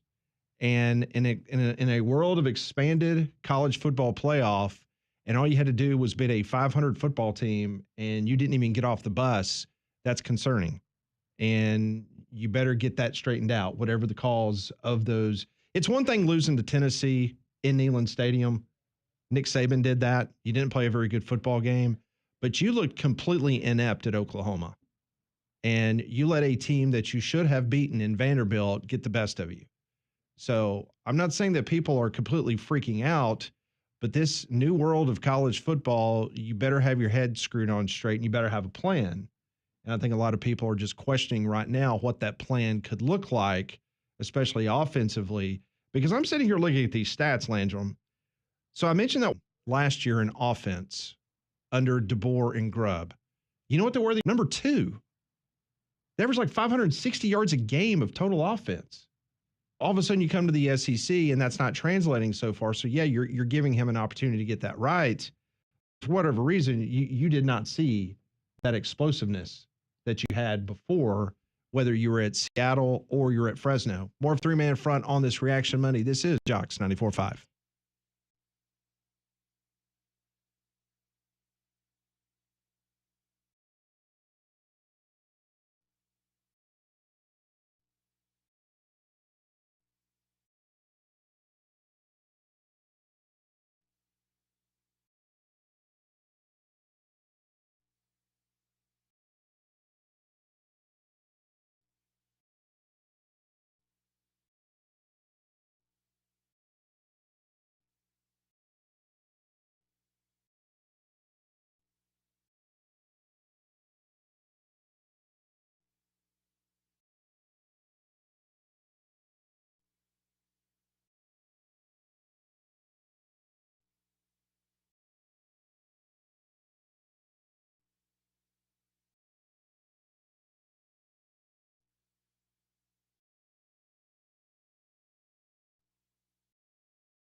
Well, the basketball coaches poll just came out a few moments ago, and Tennessee stays number 1 in the coaches' votes to 10 for Auburn in this week's coaches poll. The Associated Press Top 25 poll will come out a little bit later. How about our friends at Mystic Beverage, made in Blount County, Alabama? Sparkling water infused with various cannabinoids for relaxation and focus. My favorite is the Lift Blend. It features the CBD, the CBG, the Delta 9, and the green coffee bean extract that's going to boost both body and mind. So you need that pick-me-up, that focus, safe to drink at work. It's what I use here, and you can certainly use it, but it's not just the Lift. It's also the High Hills Delta 9, the Nirvanic. You've got delicious flavors like blood orange, southern berry, mango, and watermelon. You can find all of this, and it's a great alcohol alternative if you're giving up alcohol for 2025, or maybe it's a 30-day plan, your New Year's resolution. You can try this, and I can guarantee you're going to like it. It's our friends at Mystic Beverage, mysticbeverage.com. You can find them locally at your nearest Piggly Wiggly store. Perfect for any occasion, great for relaxation, socializing, and staying focused. Our friends at Mystic Beverage. Back to the phones we go, 1-800-239-WJOX. Chuck is next on 3 Man Front. Good morning, Chuck. Hey guys, how you doing? Good. Good. Y'all guys were talking about the college football going to the NFL type playoff system. Mm-hmm. Do you think an undefeated Alabama or Auburn that's ranked number 1, that a loss doesn't mean anything, do you think they'll play the second string sort of like Kansas City did yesterday? No doubt. So you think an Alabama-Auburn Iron Bowl would be a no-brainer that they would play the backups instead of the starters being such a big game? Potentially. I think that's the same problem we have been discussing about future SEC championship games. Yeah. Yeah, and that's what I don't want to happen in the SEC. I just can't imagine it getting to a point to where an Iron Bowl wouldn't mean anything. They wouldn't play the games, especially to the state, what it means to the state. So I just wanted to get y'all's guys' opinion on and that. potentially, Chuck, what could happen there is, a lot of rivalry games are played at the beginning of the season. So you could have the Alabama-Auburn game move to the first portion of the schedule, like maybe the first month of the season. Colorado State, Michigan State, those rivals just to all prevent play it at the beginning. Yeah. If they see that this is something that could happen. Right. Yeah, I would agree with that. I would be for that, but I just would hate to see, lose to an Auburn or something that in a game that didn't matter. So I just thought I'd ask your opinion. I appreciate it, guys. Thanks, Chuck. No, it's a great question. And I think we're many years away from that happening, but there's been so many changes at light speed in regards to college football. There's already a lot of things that we never thought we'd see. No, but it was just funny because when I started hearing some of the pundits in the National Football League yesterday start talking about how, Cincinnati's more deserving than Denver of getting in the NFL. And I was like, well, hold on a second. Am I listening to Ward Manuel on Tuesday nights talking about the college football playoff? It's in the NFL. It's not about deserving. You have a record. You play the games. You lost to New England the first week of the season. I'm sorry that Joe Burrow and Chase are having incredible years, and they want to say Burrow is the MVP of the NFL, but you lost to one of the worst teams in the National Football League at home. You got schooled. Why do you deserve to be in the NFL playoffs? But that's why ultimately that's where college football is going to have to go, because we got to get rid of committees. We got to get rid of these secret meetings that they have behind closed doors. They don't give us the criteria. We don't know the strength of schedule. We don't know why they're voting and how they're voting because they won't tell us. Text line's open, 205-834-9450. We'll get to some of your text here momentarily before the top of the hour when Nathan King, who covers the Auburn Tigers, joins us here on the show. As an Ohio State fan, I think it's really dumb that people are saying the SEC isn't good anymore. Just because they had a slight down year and a lot of good but not great teams doesn't mean that they're suddenly not a dominant conference anymore.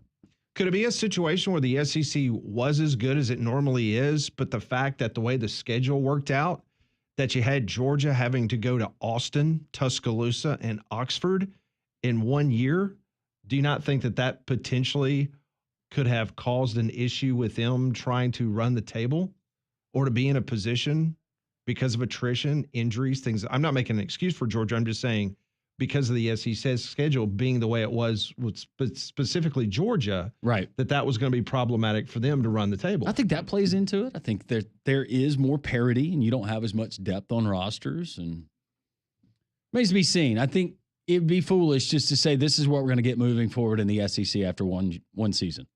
I think a lot of different factors combined to make this, which has been all of the SEC in football. Nathan King, he covers Auburn. We'll get the latest on Auburn transfer portal, filling their needs, looking ahead, and also Auburn hoops. Pat just told in the country behind Tennessee, but gaining votes. Three-man front, we continue. Reaction Monday. Jocks 94.5, JocksFM.com, and the Jocks 94.5 app.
It is 12 noon on a snowy, cold, blustery Monday.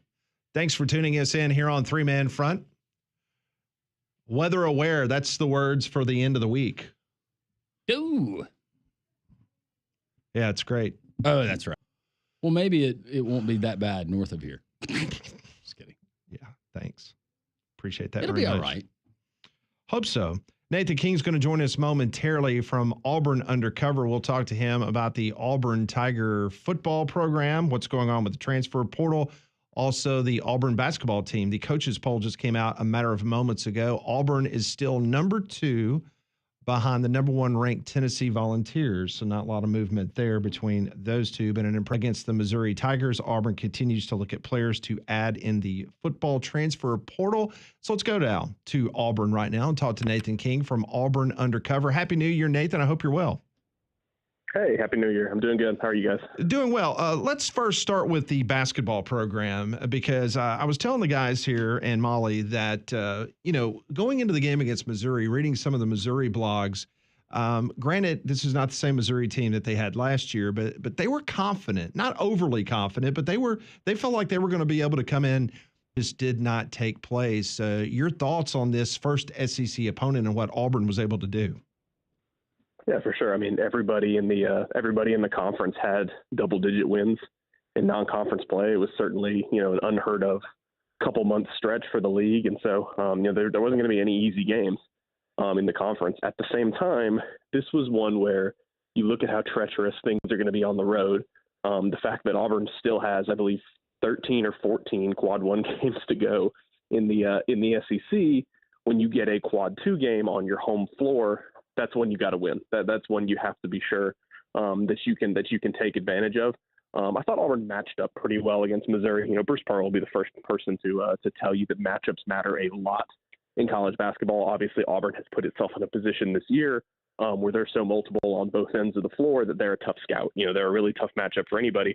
But I just thought Auburn's size and their ability to shoot the ball really kind of showed out in this game. Look, you're going to beat a lot of teams when you shoot 48% from beyond the arc. So Auburn can't necessarily count on that every single game. The thing about the SEC opener for them was I thought they played probably their B game. Auburn did. You know, they had a few stretches where they just seemed kind of unfocused. 16 turnovers. Look, Missouri turns people over a lot, but 16 turnovers is very uncharacteristic. Getting out rebounded. It was only the second time Auburn's been out rebounded all season. The other time was the game where they didn't have Jani Broome for all but 2 minutes. And so a couple uncharacteristic issues for Auburn in that game, and yet we're still talking about a game where they won by 16 points. So, I mean, it just kind of goes to show all the weapons and all the different ways to win this team has. Obviously, things get a lot tougher. Your first full week of conference play is 2 road games, starting with a game tomorrow night against Texas, a short turnaround for this team against a really talented Texas squad, a team that has a couple NBA players and a team that's looking for a signature win after just losing to rival Texas A&M on the road in their first SEC game. They'll be very motivated to get back on the right track in front of their home crowd. Nathan, what aspect of this Auburn team has been the most surprising to you through the first part of the season? Oh, goodness. I mean, maybe the fact that Jani Broome has been able to improve even more from a third-team All-American season. I just think his development over the course of 3 years at Auburn has been so impressive. And really, it's just been kind of the different ways that Auburn has been allowing him to succeed. This season, it's been playing him in that 4 spot. They're playing him kind of the beginning of each half a little bit at power forward, and then after that, kind of running with their usual rotations because he's so good at that 5 position. That's where he's been so successful at Auburn, and they're doing that just to get him more minutes, just to get him more looks on the offensive side of the floor, just to let him score at the beginning of each half. I will say they're shooting the ball really well. This is one of the better, kind of an underrated aspect if you're looking at what this Auburn team does well, is that they're really good at shooting the 3 ball. This is the best 3-point shooting stretch for them right now since that Final Four team. And so that's just been something that's kind of gone under the radar. But I mean, just the fact that they have the number 1 offense in the country efficiency-wise, I wouldn't say that's super surprising. The fact that Jani Broome is the best player in the country and everything runs through him and they're so deep, like, yes, that's all there. But I mean, as you guys know, Auburn's predicated on defense under Bruce Pearl. That's kind of where it all starts, and that still is the case for this year's team. They want everything to flow out of their defense, and they figure when they get 5-on-5 on offense, they have the nation's best player. Things are just going to kind of work out. They still want to really focus on the defensive end of the floor, but I would just say their level of offensive execution has just Missouri had some lulls there. Missouri does some pesky things on defense that kind of got Auburn out of sorts for a little bit. You look down the stretch of the game, that stuff never really matters. This team just kind of figures it out. Shot the ball really well, 24-7 in this game, and kind of what felt like a quiet night for him, except for a couple stretches. And so, again, at the same time, it's going to be a big test for them now. They've only played 1 true road game all season. Bruce Pearl said this actually might be a little bit more difficult of a road game for them in terms of 1,500 Auburn fans there at Duke. I mean, it was unbelievable the way their fans filled into that small arena. He doesn't expect that to be the case at Texas. He doesn't expect as many Auburn fans to be there. And so it is going to be a tremendous challenge for them tomorrow night. Talking to Nathan King, Auburn Undercover joins us here on 3-Man Front, talking a little Auburn basketball. But before we pivot to football, I wanted to ask you about Jani Broome. According to Las Vegas, according to all the college basketball intelligentsia, right now Jani Broome is hands down the Wooden Award winner as the nation's best college basketball player. If there was one aspect when you see Jani Broome's game this year as compared to last year, what improvement that has he next level in regards to national recognition? It's just that flow within the offense. I think it's the fact that Auburn has continued to develop on top of him, use his strength as a basis for their system over the course of 3 years. Mike Burgomaster, Auburn's top offensive assistant coach, deserves a lot of credit in this. That was the reason. You guys remember Jani Broome was like a projected late 2nd round pick. He was really good in the draft process a couple years. The reasons Auburn brought him back is because they were able to show him this is what we're going to do to make you even better on offense. Obviously, it worked out for him last year, and just that improvement this year, just with the ball in his hands. I mean, that is something where he was a good passer last year. He was one of the best passing bigs in the country. Right now, he is one of only 3 players in all of college basketball that leads his team in points, rebounds, blocks, and assists. I mean, we're talking about a 6'11" big man who leads Auburn in assists. You guys saw the play to Chad Baker-Mazara, shoulder across the court. That's just kind of, I mean, it's crazy that those have become routine for him.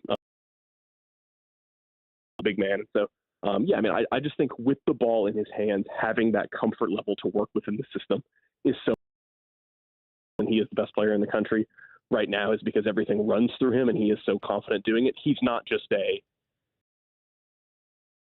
watch him go to work sort of thing. There's just so much more to his game. You see him when he gets an open three-point like that. He's shooting a decent clip so far this season. And so just so many different ways he can beat you. But at the same time, I mean, Auburn had 7 different players make a three-pointer in their last game. And so they've got a lot of different ways to beat you, but Broome needs to be consistent. He needs to be their heat pump every single night if they're going to have a chance to win the SEC, because he does kind of boost you up with that nice baseline of success every game. Nathan King, who covers the Auburn Tigers, part of Auburn Undercover, joining us on the Buyers Right Hotline. Want to transition to football. We'll start there in the transfer portal, what Hugh Freeze and his staff have done through the portal.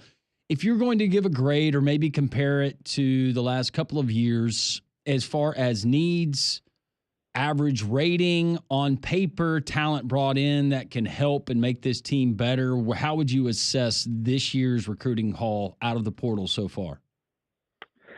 Maybe an A- or a B+, somewhere in that range. I think maybe you look at what each player does in terms of filling an important role. I thought Eric Singleton, obviously at wide receiver, was sort of a 1-to-1 replacement for a guy like Keandre Lambert-Smith. Obviously, it's not easy to replace a guy who was almost a 1,000-yard receiver who tied for the SEC lead in touchdowns. I mean, Lambert-Smith was everything you could have wanted him to be, but they think Singleton is that kind of guy. Obviously, he's the number 1 receiver in the portal. There's so much attention on quarterback, but I mean, as you guys know, bringing in a pair of multi-year Power 4 starters on the offensive line, an offensive tackle in particular, that's not something that a lot of teams do. That's not something Auburn has been able to do over the last 2 years. The offensive tackle has been a position for them where they've struggled. It's been inconsistent. Last year, they got down to maybe their 4th or 5th option at offensive tackle in Percy Lewis, and that sort of showed over the course of the season. They had to shuffle things around. I think the fact that the O-line could be a strength is really important for them. And then, the quarterback, and Jackson Arnold, we'll see how it goes with him. I do think it's a little bit of a risk-reward guy for Auburn, but my kind of stance on Jackson Arnold has been he was a good fit because he was the guy you wanted, right? Like, this is such an important year 3 for Hugh Freeze. It's not, we'll see if it ends up being make or break. It certainly is one where they have to have at least a few games of improvement. But if that's going to be the case, let your coach go out and get the guy he wants. Like, if Hugh Freeze is going to fail, he's going to fail himself with the quarterback he went and got. If he's going to succeed this season, he's going to succeed with a guy he thinks is a great fit for the system, in Jackson Arnold. And so I think the fact that as soon as, that first portal week came about and those first few quarterback targets were on the market, the fact that they were so quickly linked to Jackson Arnold as being their guy or being a guy that they were super high on in terms of a fit, I think speaks very highly. There's a lot to like about him as a passer. I think the thing about, Jackson Arnold that's so interesting is he was almost impossible talking to people in Auburn's building. Like, the year was borderline impossible. Had no wide receivers, was playing offensive lineman injured. Like, I mean, how are you supposed to improved offensive line, one of the best receiving corps in the country? That's going to help him become a high-level SEC passer this season. In terms of what they do moving forward, they got Chris Murray yesterday, another edge transfer. I expect them to get Jeffrey Embaugh. It could have happened while we're on the phone here, the Purdue and former Auburn transfer at defensive line. Maybe they get another linebacker. Maybe they get a defensive lineman after the spring if they think there's a guy that's worth spending for, a difference maker. Other than that, they're pretty much done, and that was their plan because they wanted these guys in for spring practice so they can get that extra prep time. Well, that was my next question, not to put you on the spot, but from a roster standpoint and with the SEC going to continue to recognize the 85 roster limitation moving forward, Where does Auburn currently stand roughly? I'm not going to hold you to the exact number, but I mean, are they close to that 85? Do they have a little bit more wiggle room? Where do they currently stand? Yeah, I mean, I think that's one part is kind of as many players as they want. Now, obviously, it is sort of a rolling, threshold year over year. You can kind of get away with it because you're putting yourself ahead or behind for the next year. You can kind of make up for it down the road. And I'm hesitant to say there's much more they're going to do in the portal. The big question here is that, when you get into there are absolutely going to be guys who leave after the spring. I mean, that happens every single time. Get them in post-spring meetings saying, hey, here's where you sit on the depth chart. It's not very good. Do what you will with that information. And so that'll be an example of, them reacting to that and complementing their personnel and filling gaps. But in terms of where they sit right now for their roster for the spring, again, one or two more guys, assuming they get Jeffrey Umbaugh, they could be done, though. I mean, and the thing is, coaches are on the road this week. Like yesterday was their last day of transfer visits for some time, and then school starts back next week. Auburn students are back on a week from today, and so if they can get Umbaugh, they very well could be done for the spring semester. So I think very little wiggle room for this team right now. I would not be surprised if there's only one or two more transfer guys right now. Nathan, you mentioned the expectations for Hugh Freeze. Would you be willing to put, and you said a couple of games improvement, they're going to have to see that next season, but would you be willing to put maybe a number on that right now here in the offseason is what that win total potentially needs to look like to keep the folks down there happy? Yeah, I mean, that is the question, right? I mean, and you didn't expect that to be the question this year because you thought you would improve a little bit. Instead, you go backwards in the win column. And so now all of a sudden there's some added pressure in year three for Hugh Freeze. I feel like it depends what it looks like, right, too. Not all 7 and 5s are made the same. But I mean, seven, if you can make some improvement and it's a good looking season, I still think that would be a little bit shaky. 8 wins is no question you're fine.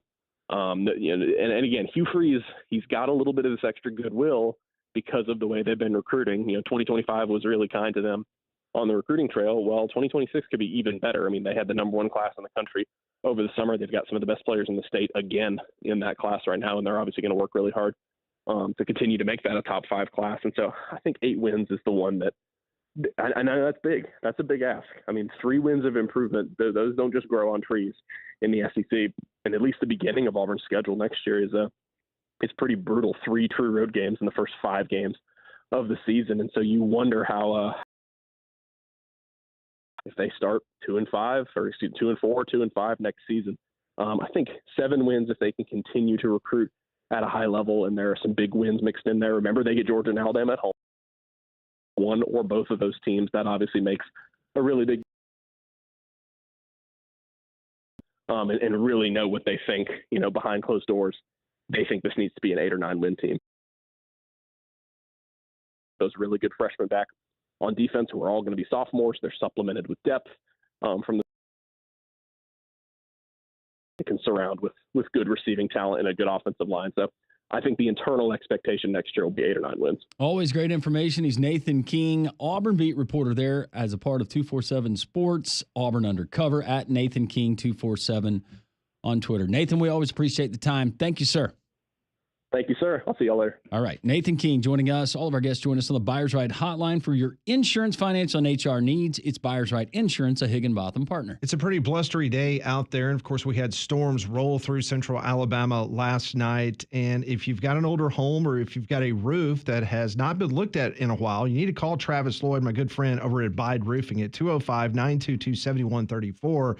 Because if you do have those loose shingles or you've got an older roof, you could have a problem and you don't want to look up at your ceiling inside your house and see that you got a leak. So that's why you need to call Travis Lloyd for a free, obviously, inspection. He can come to your house. You can get on your roof. You can take a look and make sure everything's okay. And if you do have a problem like I did a couple of years ago, Travis said, we'll work it out. We'll take care of it. And I had to have a full roof replacement. Not a problem. He dealt with my insurance company.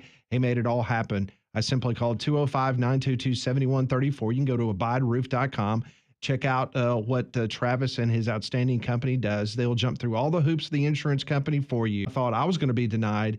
He was able to get it obviously taken care of. His team at the Abide Roofing, tons of experience, industry knowledge, best products are going to put on your roof, insured, licensed, just a true pro in the industry. Call them today, 922roof.com. Break down some of what Nathan told us. We'll get back to the text line. Phone calls are welcome as well. It's Reaction Monday. 3-man front and Jocks 94.5.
Always appreciate Nathan King. If you missed any of our interviews, you can go back and you can download the 3-Man Front podcast. We want you to do that every day. You can hear what Nathan King is. You look at the two programs, Alabama and Auburn, from a transfer portal perspective, Landrum. You've got Alabama right now. It's still kind of up in the air which direction they want to try to go, especially offensively. But Auburn, perhaps the fact that they were not bowl eligible, they didn't have to worry about postseason practices. They had a plan. And as soon as they could, they went after it. And according to Nathan, it appears that they're close to being done. I mean, like even done. Now, there could be a change, perhaps after spring in regards to maybe some departures. Yeah. Maybe. But for the most part, he feels like that they're in in a really good spot from their roster standpoint of enacting their plan and getting who they wanted on that roster. And you assume with the guys like Jeremiah Wright, guard, he's announced that he's coming back, and the question marks that they've had, if not both, but at least at one of the tackle positions you've had in past seasons, you go and get guys that have multi-years of experience and playing big-time football, able to do that. Finding your quarterback, the guy that you wanted to go and get, your top priority in Jackson Arnold, and that remains to be seen, but also Eric Singleton Jr., the wide receiver, being able to complement Cam Coleman and others, but also being able to go get a guy like Darrell Robinson, where you don't have a Jarquez Hunter in that offense, but there were at times, even with Hunter this season, you were wondering, does Hugh Freeze really want to run the ball? I know that he does, but are you going to be good enough in other areas where having the combination of a Cobb, a Damari Alston, who will be a senior, a Robinson that's coming in and transferring from UConn, and then the addition of maybe a Henderson, the young kid out of Elba, if that's going to be good enough, that offense? I would guess that it probably is, but there's going to be a lot of pressure on Hugh Freeze, especially knowing now that you've got a guy that has started SEC football games that you wanted to go and get. And I don't think it was a matter with Jackson Arnold. Well, that's just the best available. We'll take him. I think that was the guy that Hugh Freeze, according to people I talked to, that he really wanted. So we'll see. So according to On3, I was talking earlier about the On3 rankings. Had a couple of people tweet in us and kind of talk about the methodology that they use in regards to their transfer portal rankings. I'm not talking about team rankings right now, but I am looking at who On3 believed were the top players in this transfer portal cycle. And John Mateer, who is the quarterback from Washington State, who ended up at Oklahoma, according to On3, he was the number one player that was in the transfer portal. But number two was Eric Singleton, who ended up at Auburn from Georgia Tech. And if you watch the marathon that was the Georgia game, you saw how important Singleton was. He's had two really good years there for the Yellow Jackets. Zachariah Branch comes in at number 3. He's on his way to Georgia. He and his brother are leaving Southern Cal to go to Athens. He came in as the number 3 player. Just looking down the list, Kevin Concepcion, who was rumored at one time to be in Alabama's sights. Remember, he visited Alabama very quickly. Yep. But he ended up deciding to go to Texas A&M. He was the number 5 player. Micah Hudson from Texas Tech. Remember, he was one of the top players coming out of high school that committed to Texas Tech. He is now going to Texas A&M. Number 7 player was Deuce Robinson, ended up at Florida State. Dylan Thieneman from Purdue to Oregon. Safety. Was not aware that Thieneman was that highly ranked, but according to On3, he was. Now, this is an interesting name, and you've heard me bring up this kid's name on this program, Mekhi Hughes. He currently does not have a home. Now, there was some reports that came out yesterday that Mekhi Hughes was potentially going to withdraw his name from the transfer portal and stay at Tulane.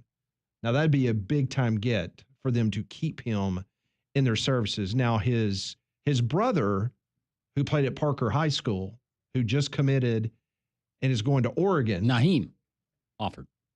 Perhaps Oregon would be a team that Mekhi Hughes could ultimately go be a part of. But as of this moment, he is uncommitted. And there was some reports coming out yesterday that he perhaps was going to stay at Tulane. Coming in at number 10 and number 11, you've got two players that are going to Nebraska.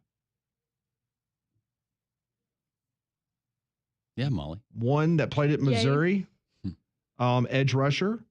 Pronounce his name. Winery. Mm-hmm. Good job.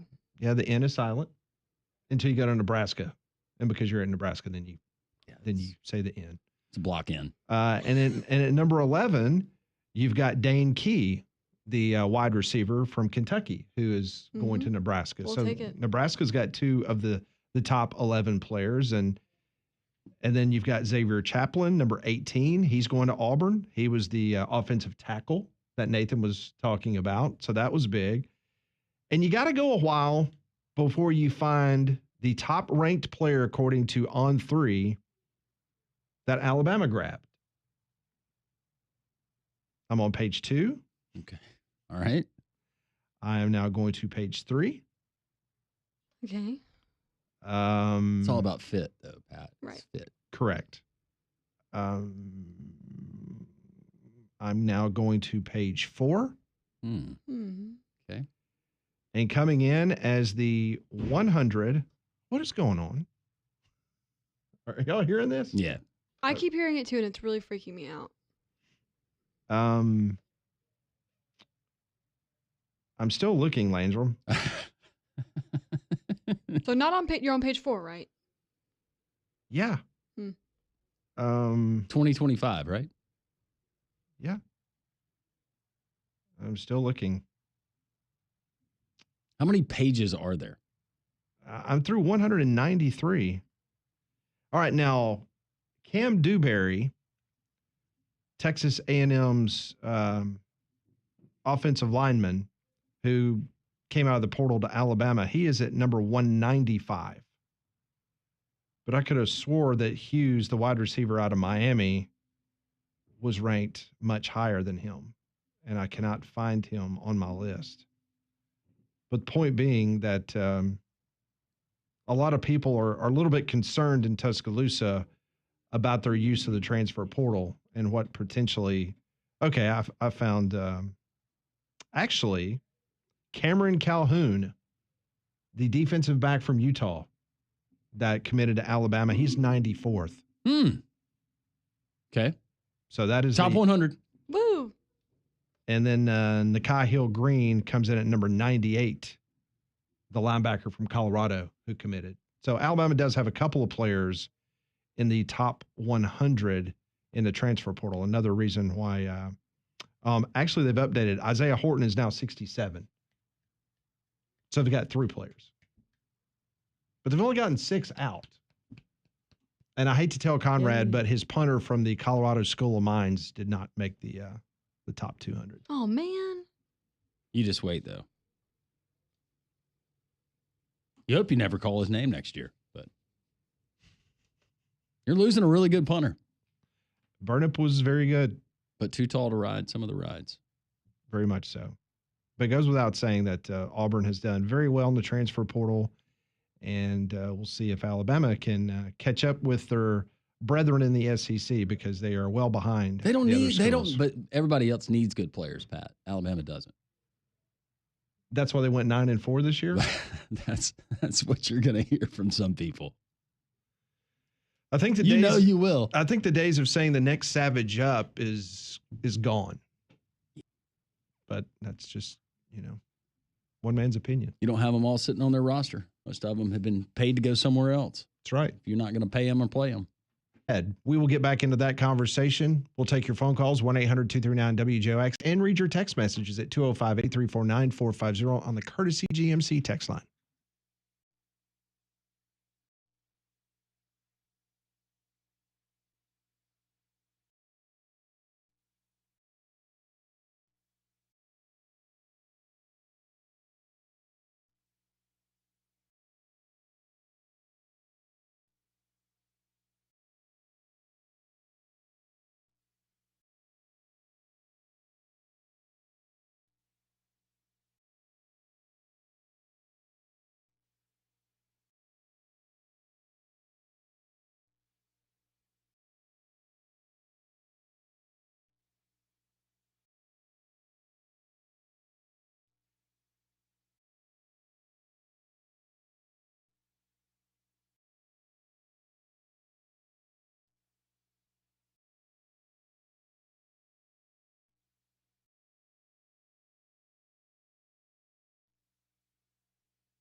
12:33, three-man front.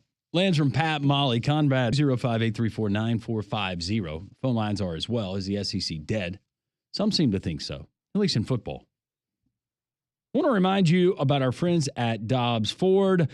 And our friends at Dobbs Ford want to start off by saying how grateful and thankful they were for 2024 and all the great Jocks listeners who've supported them and all the people from Alabama that they have met over the past year as the Goshen's and their team came from the state of Arkansas to make Alabama their home. In 2025 is going to be the first full year there, the Goshen's, the management team there at Dobbs Ford on Parkway East.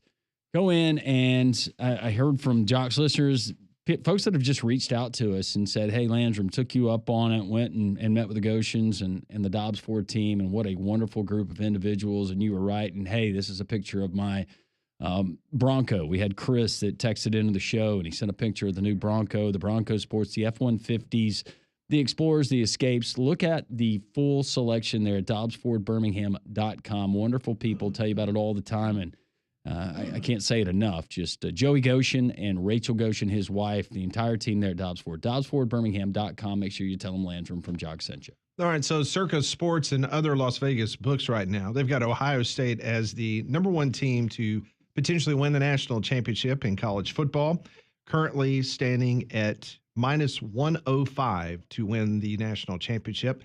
Coming in with the second best odds is the University of Texas at plus 370. Notre Dame at plus 425, Penn State at plus 560. So negative numbers there for Ohio State at minus 105. Now, the championship exacta, according to Las Vegas, Ohio State defeating Notre Dame as the opponent is plus 250. So according to Vegas, that is the most likely national championship setup, Ohio State against Notre Dame. Ohio State defeating Penn State, which would be a rematch from an earlier season game, is plus 265. Notre Dame defeating Ohio State is plus 750. Texas defeating Notre Dame is plus 775. Texas defeating Penn State plus 850. Penn State defeating Ohio State plus 1,100. Notre Dame defeating Texas plus 1,200. And the worst bet on the books of the college football playoff is Penn State defeating Texas. That is plus 1,500. So if you're a Nittany Lion fan, throw a couple shilling down on that. Be a nice return. If they were to defeat Texas, that's plus 1,500 for your money. 205-834-9450 on the Jocks text line. Posey text in. We always appreciate your interaction. Posey, and he says, would enjoy a on-air happy birthday. Well, happy birthday, Posey. From all of us here at Jocks to you. Hope it is amazing. You got snow on your birthday. Not sure how much you've been able to enjoy the snow. It didn't stick, Pat. You're good getting home. Good. I go get some milk. I'd already reached out. A couple of people that have four-wheelers and snowmobiles. You were going to get home. So don't worry about it. Good. Was Gringo going to drive me home in his four-wheeler? He could have. Yeah. Need that on standby this weekend, Gringo. With four-wheeler? Yeah. Yeah. I got to get to Coleman. Well, if you're really that worried about it, you could leave a little bit early on Thursday and just do the show from up there. I could do it from the Ave Maria Grotto. Yes. You ever been there? No. It's very nice. I haven't either. Very cool. I always see the sign for it, but I've never been. It's very cool. Okay. Should go. Mark says SEC football not dead, just not as dominant moving forward. Not dead, just real sick. Jonathan asks, do we think that Ryan Grubb will be coming to Alabama? How good do you think that would be for Alabama next season? What he was referring to, Ryan Grubb was fired this morning by the Seattle Seahawks. Remember when Kalen DeBoer came to Tuscaloosa, Ryan Grubb was scheduled to be his offensive coordinator. And about 3 weeks later, he ended up back in Seattle as the offensive coordinator for the Seahawks.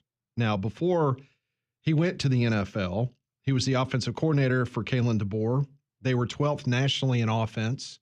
The year before that, they were number 2 in total offense. And there's a reunion between Grubb and Kalen DeBoer. This one reads, maybe DeBoer's offense was limited because Milroe was limited in what he could do. I'm not going to say that they're not. I just remember watching Michael Penix at Indiana and then watching him at Washington.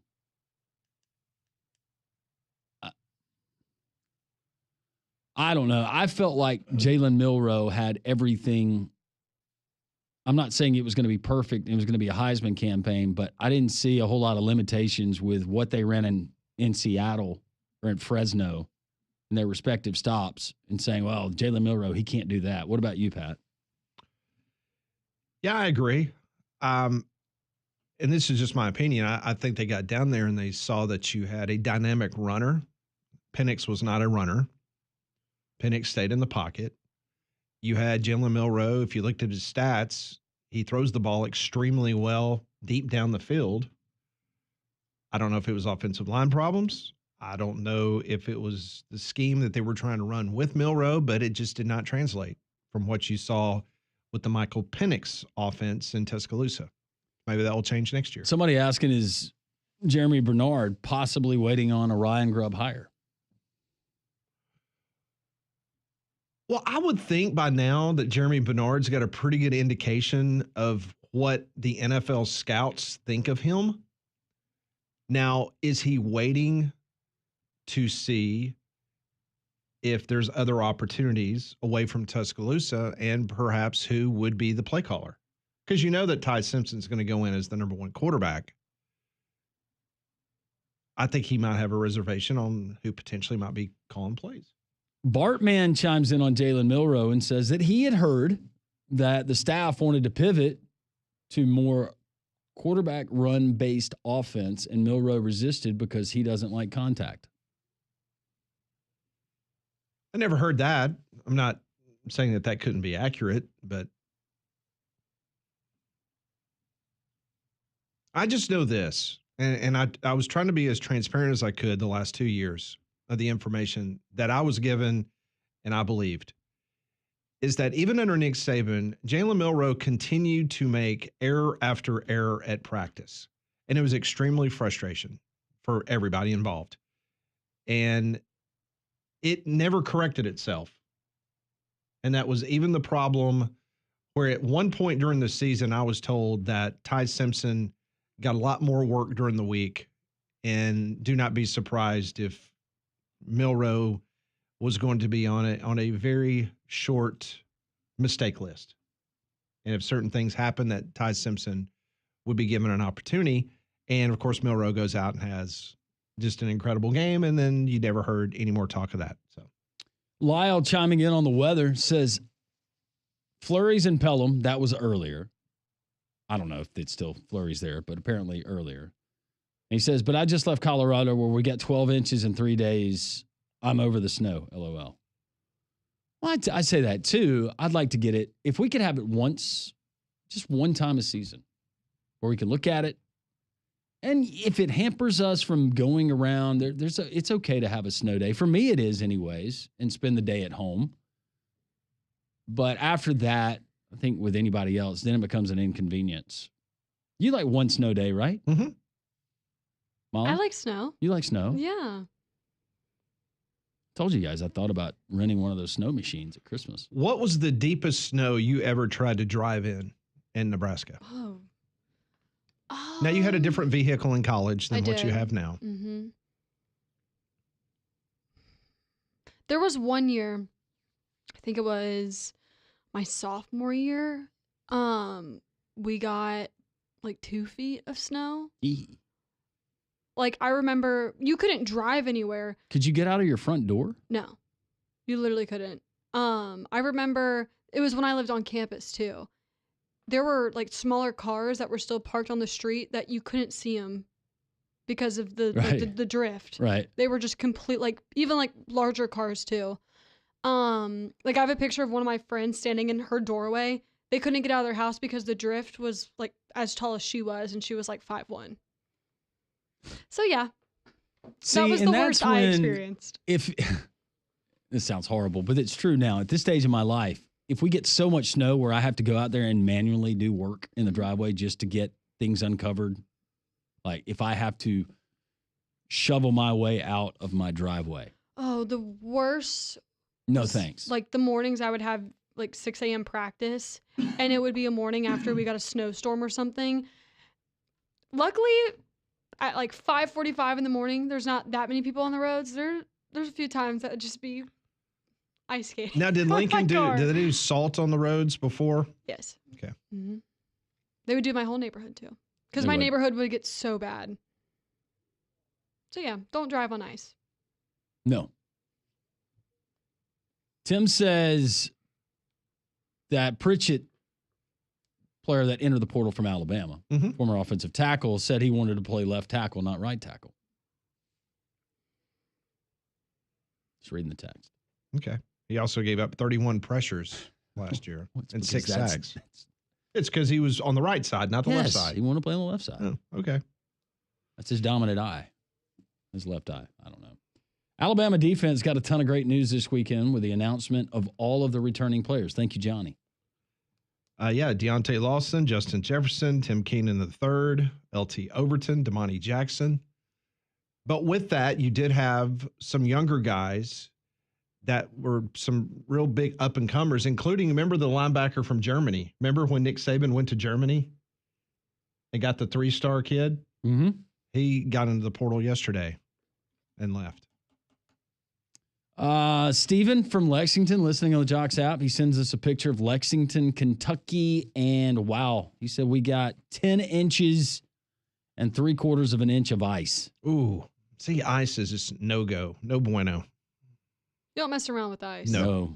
That's when you start talking about power outages. Well, Snowmageddon, we had a sheet of ice and then we had the snow packed on top. Mm-hmm. And it was really, really cold. That was bad. When I lived in Jackson Hole 20 years ago, says one of our listeners, it snowed 8 inches on the last day of summer. I love Jackson Hole. It's beautiful. I've never been to Jackson Hole. Gorgeous. Posey said DeBoer looked in Milrose's eyes and saw a fighter. Blah.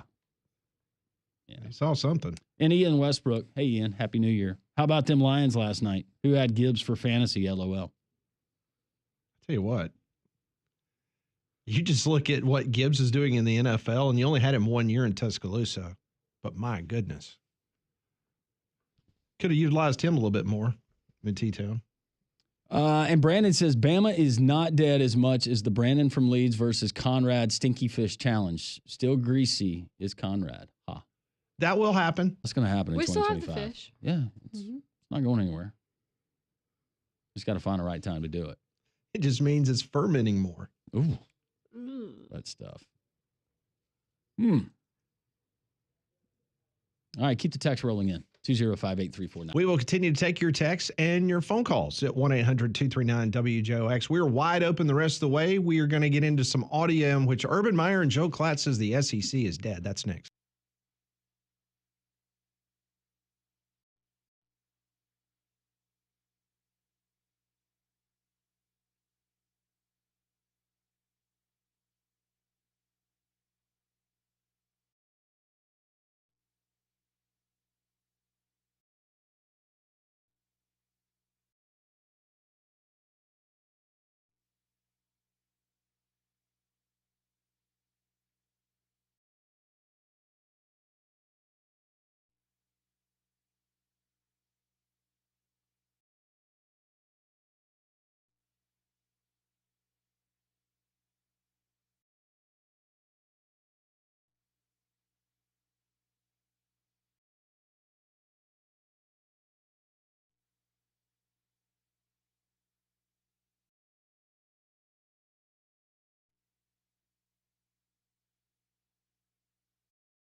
1250 on Jocks 94.5. You know, it's been a good bit of time today talking about the SEC potentially being dead moving forward. The Twin Peaks Twitter poll question of football over with.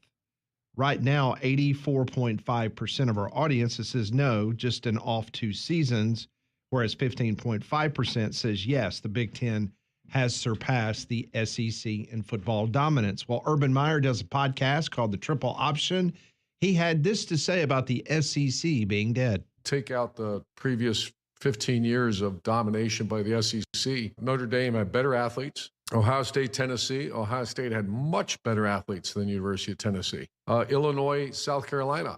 Illinois had better athletes than South Carolina. What in the hell is going on? I mean, something there's, but then I'm anxious to see the NFL draft this year because normally speaking, Rob, NFL draft, I would always tell our staff other than championships are number one. NFL draft is the indicator of how you're doing in recruiting. You can change the helmets on these teams and say those are all SEC teams like it used to be, but the question is the SEC dominance over? It is. It's over. But for 2 years, it's over. All right. Urban Meyer says for 2 years, it's over, based on the fact that Michigan won the national championship last year, and this year the Big Ten is set up pretty nicely to potentially have a winner in the national championship game. Well, it didn't stop there.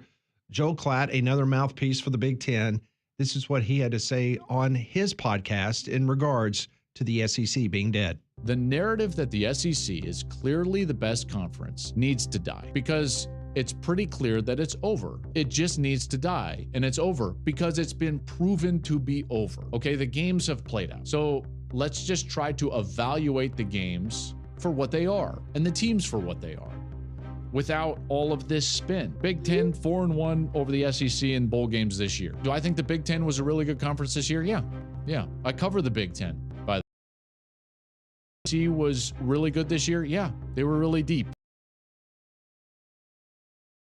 In the bowl season would suggest that the Big Ten has not only held their own, but done better than that. I mean, Michigan totally handled Alabama. Best defensive players. This idea that that conference is clearly the best, it needs to be over, and I believe that it is. The narrative that continues to be pushed, I think, needs to die. Okay, we get the point. It needs to die. He said it like 3 or 4 times in that 45-second clip.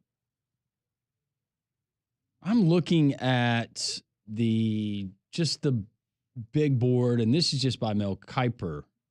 Or was this Mel Kiper? Trying to think. Oh, I'm sorry. This is our favorite. It's PFF and their top prospects heading into the NFL draft. And this was back in December when they put this out, but they had 11 players listed as in the top 30 of this year's NFL draft from the SEC. And if I quick math, added them correctly, I think it's around 11 from the Big Ten. And I know, going back to what Urban Meyer was saying, what's it look like in the NFL draft? But typically when you think SEC, not only the number of drafted players across all the rounds, but also how much first-round talent is there. The big exception this year is going to be the absence of multiple Alabama names, which you're not going to have. No. Maybe one from Alabama. Maybe Booker. Yeah. I'm trying to think who else might sneak in there. Didn't we hear from somebody else? We were a little bit surprised that they would still be. Would it be Campbell? That would have been potentially a first-round guy. There was one that came out the other day that I think they actually had Campbell ahead of Booker, which was a big shock. But Texas with some representation, Georgia with some representation, Missouri had a player, according to this. But again, I don't think it's fair, and this fits what they're trying to do, whether it's Urban Meyer or Joel Klatt, and it's easy to do it right now, but you still have a lot of years of going through this to see if it truly is going to be, is this just the anomaly, or is this going to be the trend? I think that this is going to be the anomaly. I do too. There's plenty of money at Georgia. There's plenty of money at other SEC schools that and when revenue sharing, when that kicks in and you get, and then you've got NIL on top of revenue sharing. Well, and we'll just use Alabama for an example. for the people who, whether they're giving $10 or they're giving $10,000 a year, how much are diehard fans and fan bases willing to accept of multiple years of not having what they view as difference makers out of the portal that can affect you in the win column? Ultimately, that's probably what's going to drive it for a lot of these schools. Where do I want to write my check? How important is it to me to get that guy? You saw what Michigan was able to do. They landed them a quarterback. And that was not out of the portal. That was from the good old some high school ranks. Good old recruiting. Back to the old days of paying high school players. Not wait until you're an upperclassman to. Does he have to live on campus, or does he already have a house that's bought in Tuscaloosa? I don't know. Tommy Reese and Charles Kelly's old house. I'm sure he could afford it. Yeah, he could. We will continue this conversation on the other side. Join us. One more hour to go. We'll take you up to the Paul Feinbaum Show. This is Jocks 94.5's three-man front on this reaction money. It is very cold.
As we begin hour number 4 on this Reaction Monday, your texts and calls are welcome. Courtesy GMC text line is open, 205-834-1-800-239-WJOX. The big story today we've been following is out of Seattle, Washington, where Ryan Grubb, the offensive coordinator of the Seattle Seahawks, he was about a 3-week offensive coordinator under Kalen DeBoer in Tuscaloosa before he got the gig to go back to Seattle. He was fired this morning. The Seahawks finished 14th in the NFL in total offense, 8th in passing, 28th in rushing. Grubbs was the OC, as I mentioned, in Tuscaloosa for the first few weeks of DeBoer's tenure before returning to Seattle. As the Huskies OC under DeBoer, Washington was 12th nationally in offense in 2023, number 2 in offense in 2022. Interesting, Mike McDonald, the head football coach of the Seattle Seahawks just a few moments ago, He was asked about the news of Ryan Grubb being fired as OC. Listen to this quote from McDonald. It's really as simple as I felt like the direction of our offense was going was different than the vision that I had for our team, and we felt like it was a necessary decision at this point. End of quote. So it was not going in the vision or direction that they had thought. So Ryan Grubb, with the 14th best offense, might ought to look at getting a quarterback. I'm just saying. Might have been one of their problems. Yeah. Couldn't run the ball either. No. And I mean, that's been an issue there before, but is Ryan Grubb, is that something that Kalen DeBoer wants to try? I don't sense that Kalen DeBoer feels like he's got to make changes. I don't think that Greg Byrne has gone to him and said, you're going to have to make changes after one season of football. Maybe that happened. I don't believe it has. But is that too reactionary to throw out Sheridan, who was your second choice behind Ryan Grubb after Ryan Grubb initially took it? He was in Tuscaloosa for a hot second, and then he ultimately went back to Seattle. Is that where he goes? Or is it Kalen DeBoer saying, look, Ryan's great. I love Coach Grubb, but I know more about this offense than you guys do, and Coach Sheridan was not the problem. Remains to be seen. And it could be a situation with Grubb. I'm not sure that he would have another NFL opportunity because this did not work out very well for him, his first foray into the NFL. He was at Fresno with DeBoer. He was in Washington with DeBoer. So maybe he's a West Coast guy. Maybe he prefers to stay on the West Coast. And I'm sure there would be opportunities for him on the West Coast to be an offensive coordinator, play caller.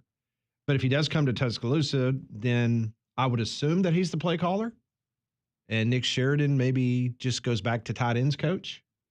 What's Sheridan's salary? Do you know off the top of your head? Because Ryan Grubb, if you remember, he was the highest paid when he was still in college at the time, I believe, and it was in excess of, it was over $2 million per year. So one would think that if he did come back to Alabama, he would command that type of money. Sheridan was making 1.3, Molly, maybe? Yeah, Google says 1.3. 1.35 million. Mm-hmm. Kane Womack makes 1.55 million. And the end of Sheridan's contract is February 28th, 2027. Yeah, he's the second highest paid assistant coach currently on the Alabama staff.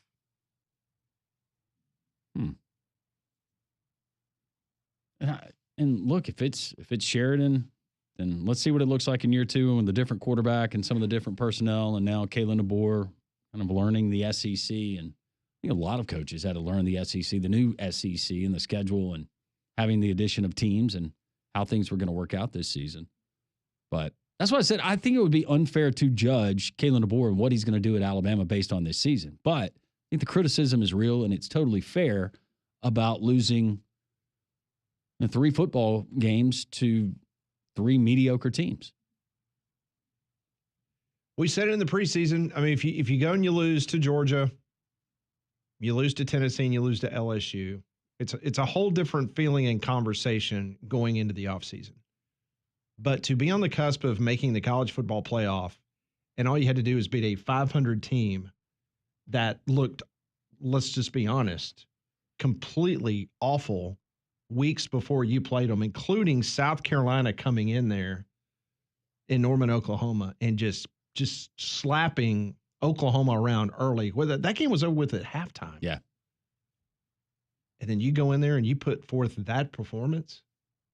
Yeah. And if you want to say, here's the thing to also look at. You got a Georgia team that was not the best Georgia team that we've seen in a while. But you know what? They passed the test twice against Texas, the only remaining team from the SEC in the college football playoff.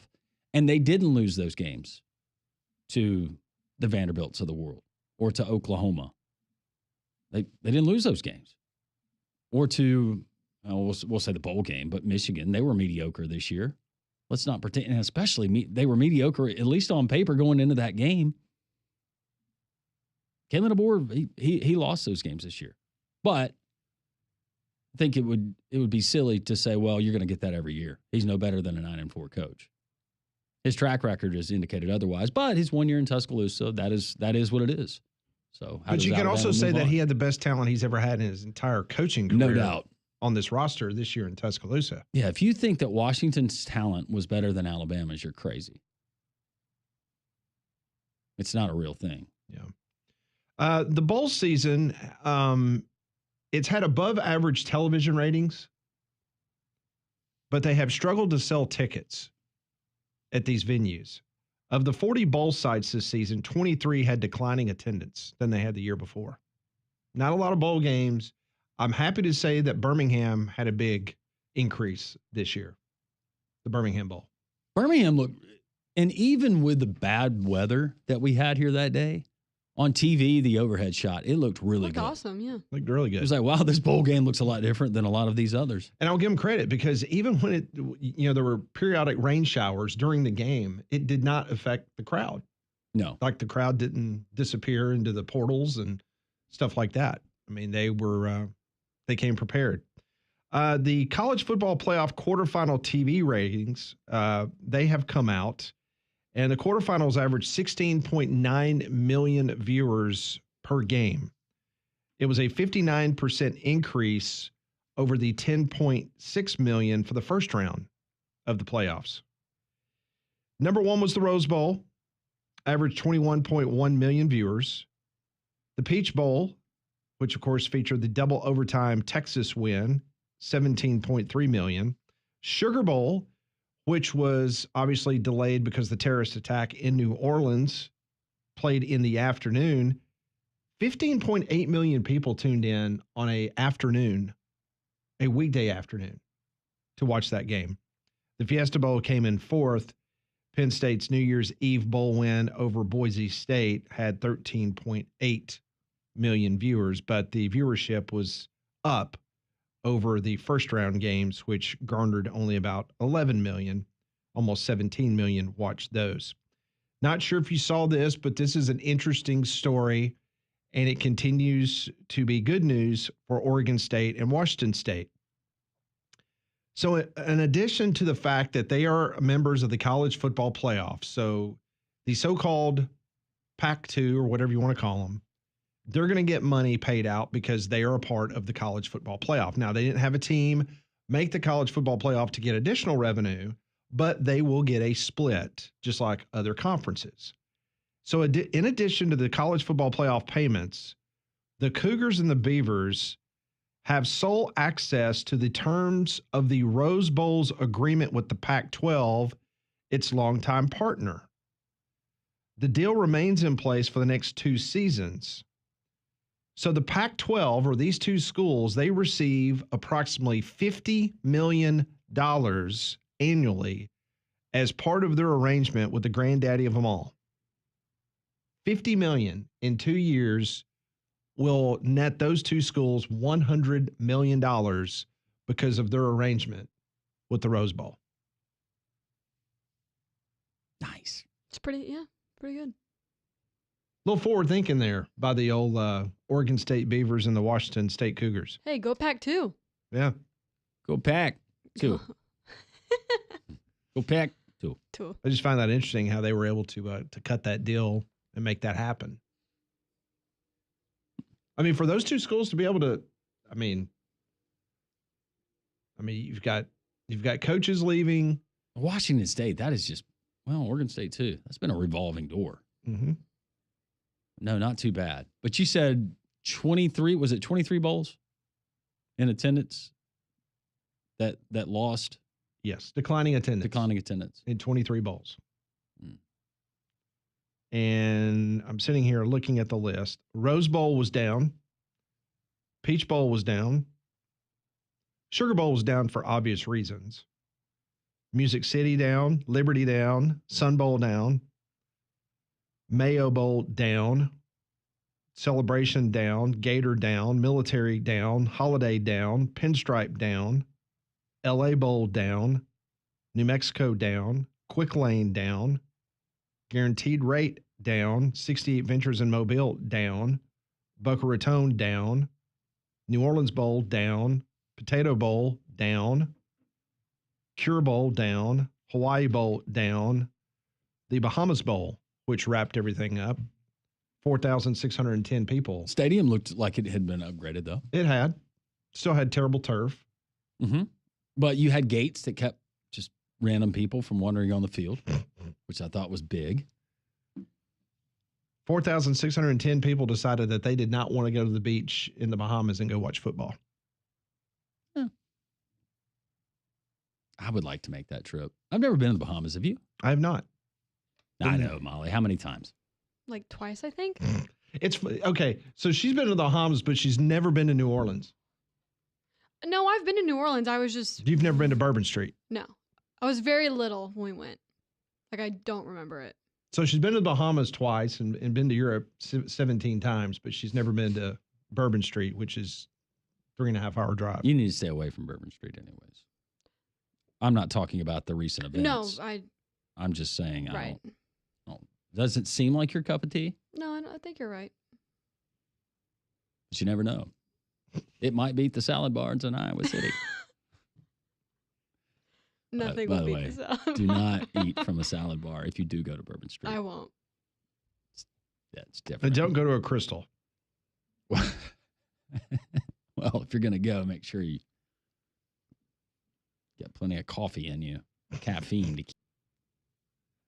Do you know what happened there? No, I won't.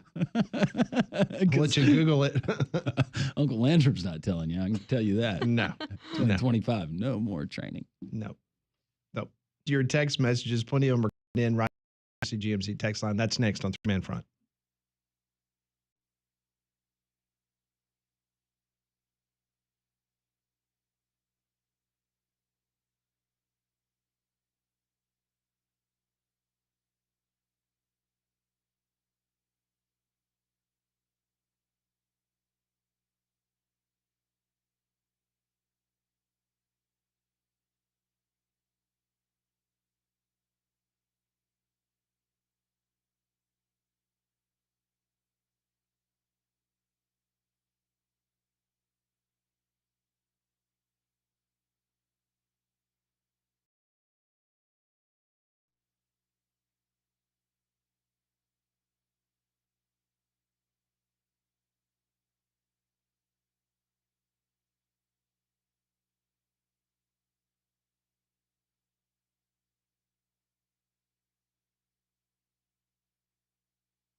Well, we had some heavy winds come through here last night, and if you're a homeowner like myself, you kind of hold your breath sometimes, especially if you have a lot of trees around your house or your property. That's where Golston Tree Service comes in. Write this number down, 205-337-4018. Even if we get some ice and some snow a little bit later this week, it's going to weight down those branches, potentially fall onto your property. They could take care of any of those trees or near lines, like power lines or cable lines, things of that nature. Golston Tree Service could take care of you today. Simply call them at 205-337-4018. Whether it's a big job like complete tree removals to cranes, to those small jobs like trimming hedges or shaping the trees, they could take care of you, and they have 24-hour emergency service. That number again, 205-337-4018. That is Golston Tree Service. Some really sad news over the weekend for Kirby Smart. His father, Sonny, passed away on Saturday. He was injured in a fall in front of his hotel there in New Orleans during the Sugar Bowl. Sonny Smart passed away at 76 years old following complications that arose from hip surgery. He was surrounded by his wife, Sharon, his 3 children, Carrie, Kirby, and Kendall. I did not know this, but Sonny Smart graduated from Samford, where he played football. Okay. He played football at Samford. He was center on the Samford Bulldog football team. He also coached high school football for over 2 decades in Alabama and Georgia. At Holtville, Bainbridge, and Rabun County over in Georgia, he was inducted into the Decatur County Sports Hall of Fame in 2019. It was at Bainbridge where Sonny coached his son, Kirby. That's where Kirby played high school football. Just a very sad story. Hate to even talk about that. It's just so, How old was his father? 76. 76. He had fallen in front of the team hotel there in New Orleans. And then he had hip surgery, and he had complications after the surgery, and he passed away. So it's just a sad story there for the Smart family. It certainly is. 800-239-WJOX. We'll get to your phone calls. Let's go to our buddy Greg in Russellville. Greg, how are you? Hey, I'm doing great. It's good to see all you guys back together. It's great to be here. Thanks. Freezing to death? Yeah, it's cold in here today. It got cold in here. I told Molly it's time for a trip to Jamaica somewhere. Jamaica, but Bahamas. Anyway, no, I know, just somewhere warm. But anyway, I was going to talk about the transfer portal, but I just wanted to say another thing too. It was exciting last night watching the NFL game to see. I think it was 7 Alabama players that played last night between the 2 teams. Yep. So I thought that was awesome. So they all seem to have good games too. And I just realized that Cam Robinson was playing for them. Well, I done lost my track of mind. I ain't took my ginkgo today. Now, Riker did miss a field goal. He pushed one right. Yeah, he did. But anyway, I thought I hated one of them got hurt at the end of the game. So, defensive back. So. Terry and Arnold. But anyway, yeah, and they just traded for him too, hadn't they? Now, Arnold was drafted. Yeah, he was. He was drafted a Lion. Oh, okay. I thought they traded to get him. Okay. Mm-mm. But anyway, I was talking about the transfer portal is what I was going to talk about. I was reading a couple of weeks ago. I think it was on 247. But anyway, it was. I was reading an article about overall that they were saying that the transfer portal quality was down this year a lot more than from last year.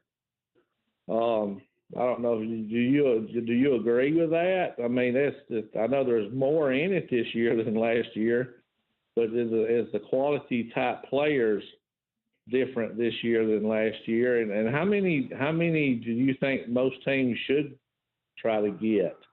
I know that like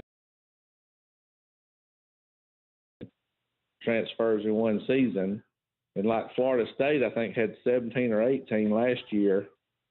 So I don't know what that equates to. I know it's just kind of State didn't do too good with their 17, but no. I think they've had 25 transfer out since then, since it started. Players do you think? I mean, because I know Alabama It's supposed to be 85 players again this year instead of 105. That is correct. The SEC is still only going to recognize 85. So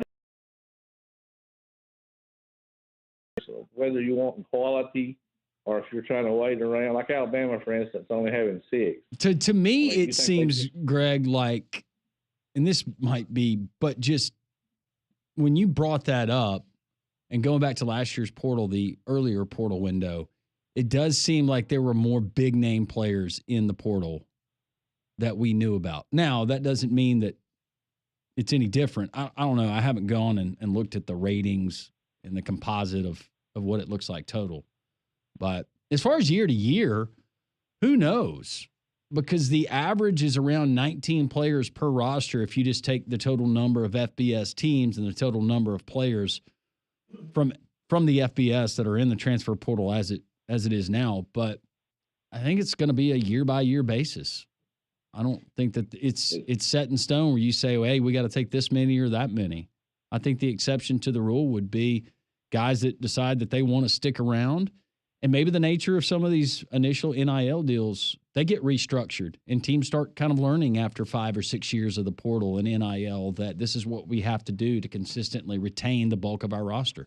And I personally believe that it's difficult to do these rankings because, for instance, what Auburn needed to do, it's very granted, on the surface, you can take a look at a certain player and say, okay, well, that player was a 3-star or a 4-star, whatever the case may be. It is about building depth in obviously looking at needs for your particular team. And I think at the end of the day, I think Auburn has been able to fill their roster with not only top playmakers, but obviously some very important pieces from a depth perception standpoint. Whereas right now, Alabama really hasn't done much because the numbers being what they are, I think that's what's got a lot of people in Tuscaloosa nervous about what direction they're going to go, especially offensively. So I think it's very subjective in regards to when you start looking at what team does this well in the transfer portal, what team did not. I think that is up to the head coach to make that determination if they did exactly what they needed to do to fill those ranks from a depth perception standpoint. Well, my fiance was asking me, had me a question to ask you about Auburn. As far as the quarterbacks, did the kid they got from Oklahoma, did Oklahoma try to get him to stay, or did they already have another quarterback in mind they wanted? I think that obviously he had been benched during the regular season. If you remember, he was not the starter in Auburn. And, of course, they won that game. But then Jackson Arnold started the Alabama game and won that game. So maybe he saw the writing on the wall. And I think Auburn was one of those teams that probably contacted him relatively early. Mm-hmm. And the money was very, very good at Auburn. And the uncertainty of what they were going to do offensively moving forward because you had already fired your offensive coordinator. And I'm sure that Venables was probably up front with him and told him. But more to what Pat said, he knew that he would be a very prized commodity in the portal, especially at the quarterback position, because behind the guy from Washington State, would you not say that would be the highest rated portal quarterback that we had this cycle? So I think a combination of those things led into it. Okay. And maybe he thinks that it's going to be a perfect fit for him. And some of those numbers that were bannered back and forth, I did a little bit of research and talked to some people down at Auburn. You know, some of the numbers that they were throwing out that Jackson Arnold was getting paid to go to Auburn, that was ludicrous. Yeah. That was not even a real thing. Do I think that he probably got $1.5 million or more? Yes. But some of those numbers of $2.5–3 million, no. Also, you have to look at surrounding talent, and he had to look at that wide receiver core. And when he came in, I'm sure that they gave him the 411 on Eric Singleton Jr. and where they were and their negotiations with him, not only him, but Cam Coleman and some of those other guys coming back. And that probably made Jackson Arnold feel pretty good. And knowing that I'm the guy that you want, and I'm the guy that right now is slated to be your number one quarterback. They can say that there's going to be a battle, but it's Jackson Arnold's job. I think Alabama will be fine. I mean, you got a good young class coming in. And they'll probably get 3 or 4 or 5 more guys anyway between now and that spring opening. There's a couple of spots I'd like to see them add 1 or 2 more anyway, but I think 3 quarterbacks is fine as far as I wouldn't go to the portal after just anybody. So I would just stay out of that as far as go with the 3 you got and hope you ain't got to use a running back for if everybody gets hurt. Greg, SEC's anyway, dead. Remember that. SEC is dead. I heard that. But go ahead and throw the dirt on them. That's right. Throw the dirt on them. Thank you. Y'all have a good afternoon. Thank you, Greg. Why even play the games? Thank God for Texas. I bet you Vegas will have a line on that first weekend a game between Alabama and Florida State. Yeah. Saw where, transfer portal definitely did not work out for Mike Norvell. Did Malik Benson, did he find a home? Yeah, he's heading to Oklahoma. Okay. Double check me on that, Molly. Oklahoma. Could be wrong. Oh, wait. This is actually posted 1 hour ago. Duck Zone. Pete Noikos, our buddy. Oh, is he going to Has Oregon? former Florida State wide receiver Malik Benson to Oregon. I'm about to say, yeah, it says Oregon. Oregon? Mm-hmm. All right. Guess the grass is greener. Dan Lanning is not shy about getting players from this part of the country. And also on 3 is now saying that Mekhi Hughes from Huffman High School, who played one very good year there at Tulane, is heading to join his brother at Oregon. I don't know if he gets the same type of deal. Not that his brother, Naheem Offord from Parker, reportedly got. But there was another, say, highly sought after. He was one of the bigger running back names, I guess, but he only had 1 year of football, and I was told by a very trusted source that this particular player, who, if I said his name, a lot of you would say, who is that? But he was offered $1,000 to go and play for Oregon. So Phil Knight and Oregon, their collective, they are. I guess getting your butt whipped at the Rose Bowl will kind of incentivize Mr. Knight to do a little more. Mm-hmm. Yep. So he's going to pass it on to us when you go and get your congrats. Thanks. Yeah. Thanks, Ducks, for losing to Ohio State. I get them when they're going clearance anyways. More 3-man in front on this Reaction Monday. Paul Feinbaum, top of the hour. This is Jocks 94.5.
132 Jocks 94.5. We'll do a little Pat Ponders coming up in just a couple minutes, brought to you by Courtesy GMC and Happy hour like Twin Peaks, whatever your preference, Twin Peaks. They have everything from tequila cocktails and extensive handcrafted whiskey cocktails. Handcrafted whiskey cocktails round out their adventurous drink menu that is second to none. And don't forget about their 29-degree man-sized drafts that is down at Twin Peaks in Hoover. So go check them out.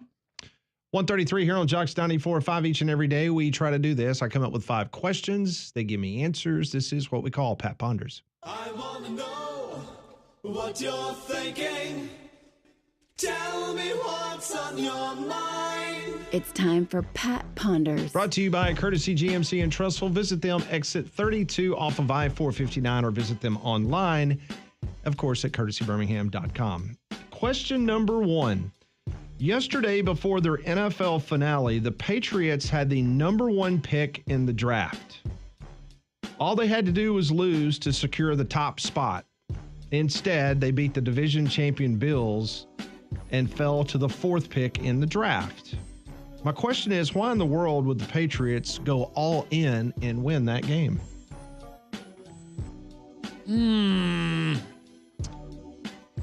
Tells me that maybe somebody had already given the memo to Mr. Mayo. He said, all right, well. Here we go. So I am going to spite you, Mr. Kraft, and I'm going to go win. Because that was my thing. I'm like, why do you want to win? Still integrity in the NFL. I was about to say, there's a lot of ethics involved. A lot of ethics. And integrity. Yes, it's the shield. Whatever. But, yeah, I don't know. And having the top pick, it doesn't guarantee that. No. And there's a lot of other issues that they feel like they need to address there. But isn't that something? You had the number 1 pick, and then you win against, of all teams, and then now you're the 4th. But hey, go Titans. Now they get it. God, this last weekend. Now, I enjoyed the games I enjoyed the Steelers and the Bengals on Saturday night, but yesterday was just a screwed up day in the NFL. It was so messed up. Very much so. Well, watching the Lions was fun. Well, I mean, you got the Broncos, and they're a 10.5-point favorite, playing the Chiefs, who are not, playing their dudes, and they win. What was that final score? Like 38 to nothing. Yeah. Come on. You can't muster a point? I had the under, and it was 39.5, so I was happy. Glad you had the under. There you go. Mm-hmm. All right, question number 2. Are you a fan of the latest trend of former NFL head coaches being hired as college football head coaches? I don't know if it really. I have a feeling on it either way. I would say that I think there is probably a limited number of NFL head coaches that, even if like a Belichick, that get instant street cred and somebody would bring in to run a big time program or what's perceived as a big time program, Power 4 program. So I don't know how many more of those guys are available that you could pull from the NFL ranks, or if it's a case of a guy that had experience at the college level. Maybe he was a solid recruiter. Maybe he's there as a coordinator. You bring him back as your head coach to lead your program. I'm okay with it, but I'd like to see, for the guys that wanted to stay in college, enjoy the grind of what is now college football, recruiting, the day-to-day, and the extras that come with it. And for the guys that are just passionate about the college game, I'd like to see more of those guys maybe promoted. Yeah, I would agree with that. I mean, I don't really mind it. Again, when you have a guy like Belichick that's this big name in the NFL now, like going to a place like North Carolina, or I mean, it doesn't really make a difference to me, but I'm kind of with Landrum on this one. I would rather see guys that are in college football kind of get those promotions rather than some guy from the NFL. I mean, think about what we had with Kenny Dillingham, guy that seems to genuinely enjoy the college culture and what he was able to do at Arizona State. You take a guy even like Dan Lanning that got a big-time job coming out of Athens. And there's others, but I'd like to see those guys rewarded. Question number 3. What's the one criteria of the CFP you believe will be quickly tweaked before the 2025 season? It's got to be the seeding. I hope. seeding and who gets the automatic bye, if they even have those. Yeah. The current contract, under the format of the 12 teams, it has to be unanimous in regards to the 11 conference commissioners and Notre Dame. They have to agree to it. It's not majority rules. Now, when they renegotiate after the 2025 season, then that's when the SEC, I think, and the Big Ten both are going to flex. But as far as next season goes, what could potentially be on the table, as long as everyone agrees to it, would be what Molly said, the potential, the seeding or the buys, or redoing the structure of the 1 through 12. And the committee, it's going to rotate new members on and off. Yeah, 5 are leaving this year.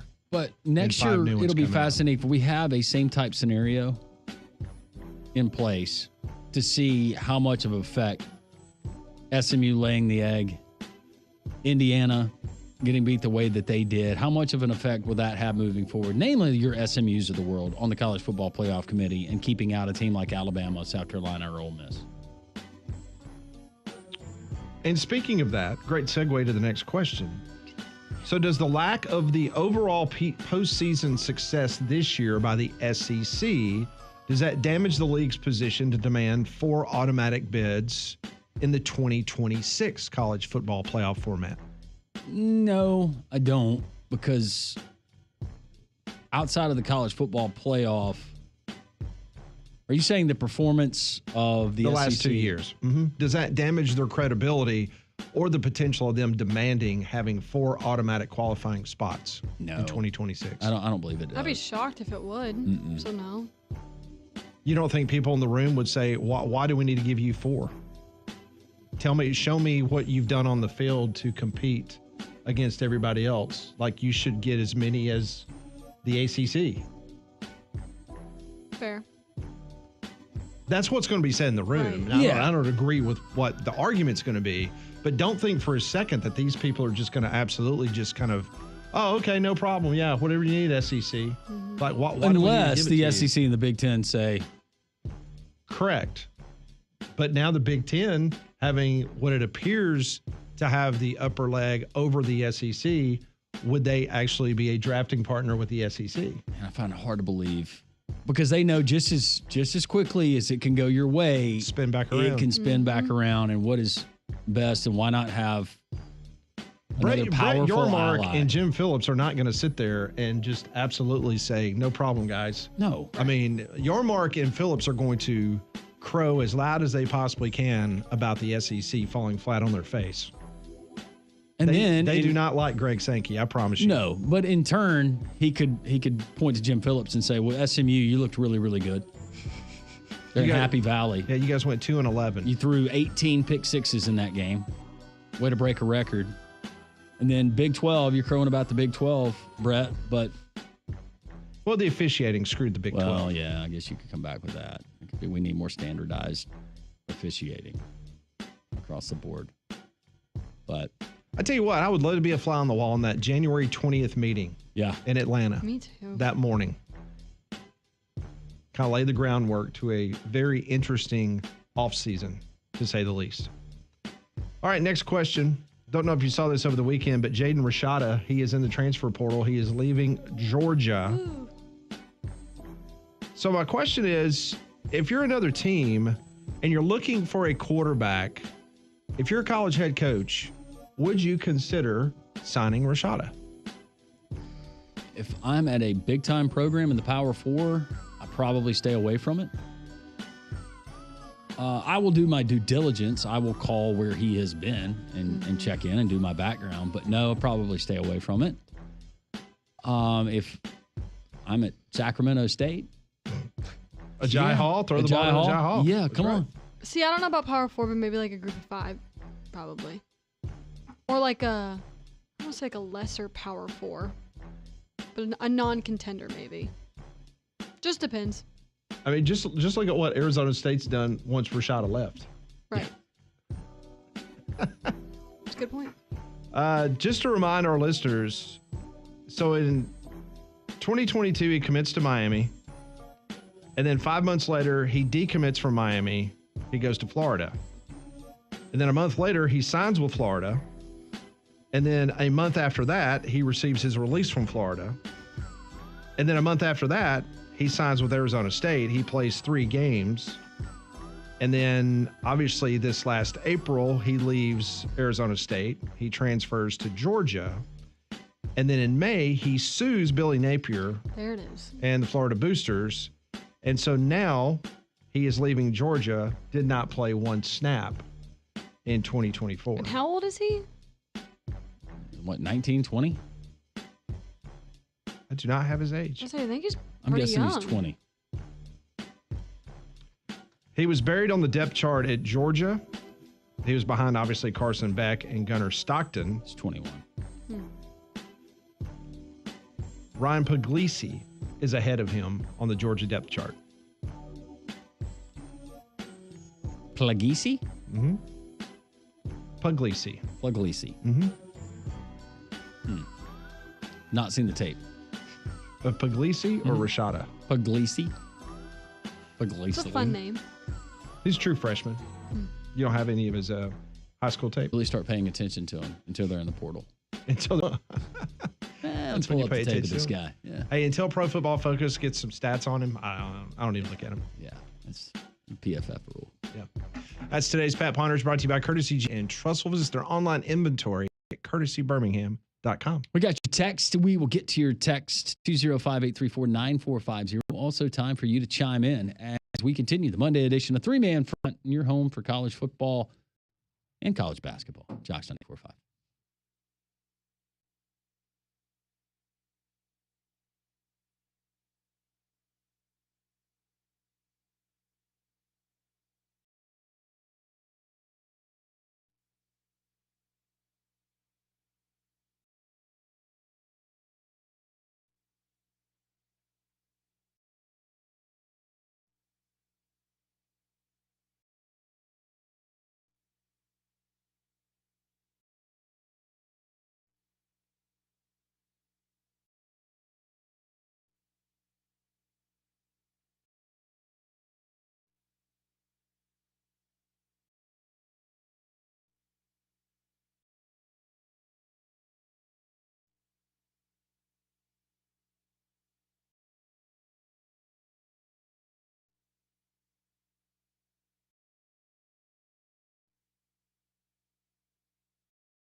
148 three-man front. Landrum, Pat, Molly. Conrad back with us tomorrow. Always tell you about our friend at Prize Picks. You can download the app today, and it's playoff time when it comes not only college football, but also the NFL. It's now or never. Don't miss out on the last few weeks of football action with Prize Picks, the best place to get to win cash while watching the playoffs. You can now win up to 100 or 1,000 times your money on Prize Picks, and Prize Picks now offers MasterCard for quick and easy deposits into your account this sports season. So you can sign up today, get $50 instantly when you play $5.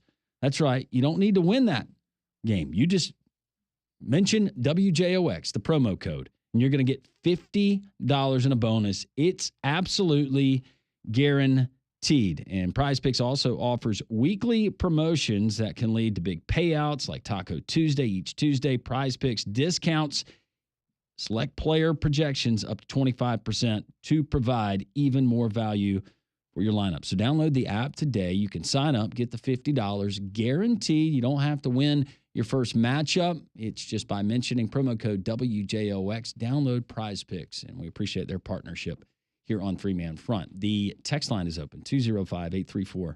Jaden Rashada, he is in the portal again. Molly, his now third official school? 5th? 4th? 7th? I'm kidding.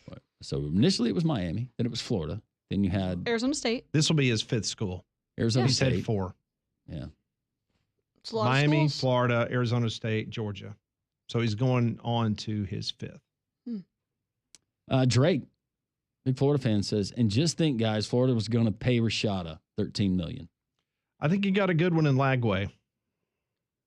Tell you what, he had whoever Jaden Rashada had marketing him for that initial $13 million deal. Kudos. Going back to one of Pat's questions about contender or non-contender, Crimson Convict told Molly, non-contender like Nebraska, Molly. She did not like that at all. Come on, CC.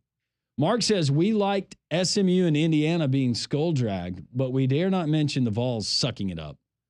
No, they did, but you can also say that Ohio State has not looked like Ohio State regular season, and not only did they skull drag Tennessee on a cold night at home in Columbus, Ohio, but they also skull dragged what was perceived to be by some the number one team in the country in a rematch in a game that they lost during the regular season, and we're up on them 34-0 at one point in the first half.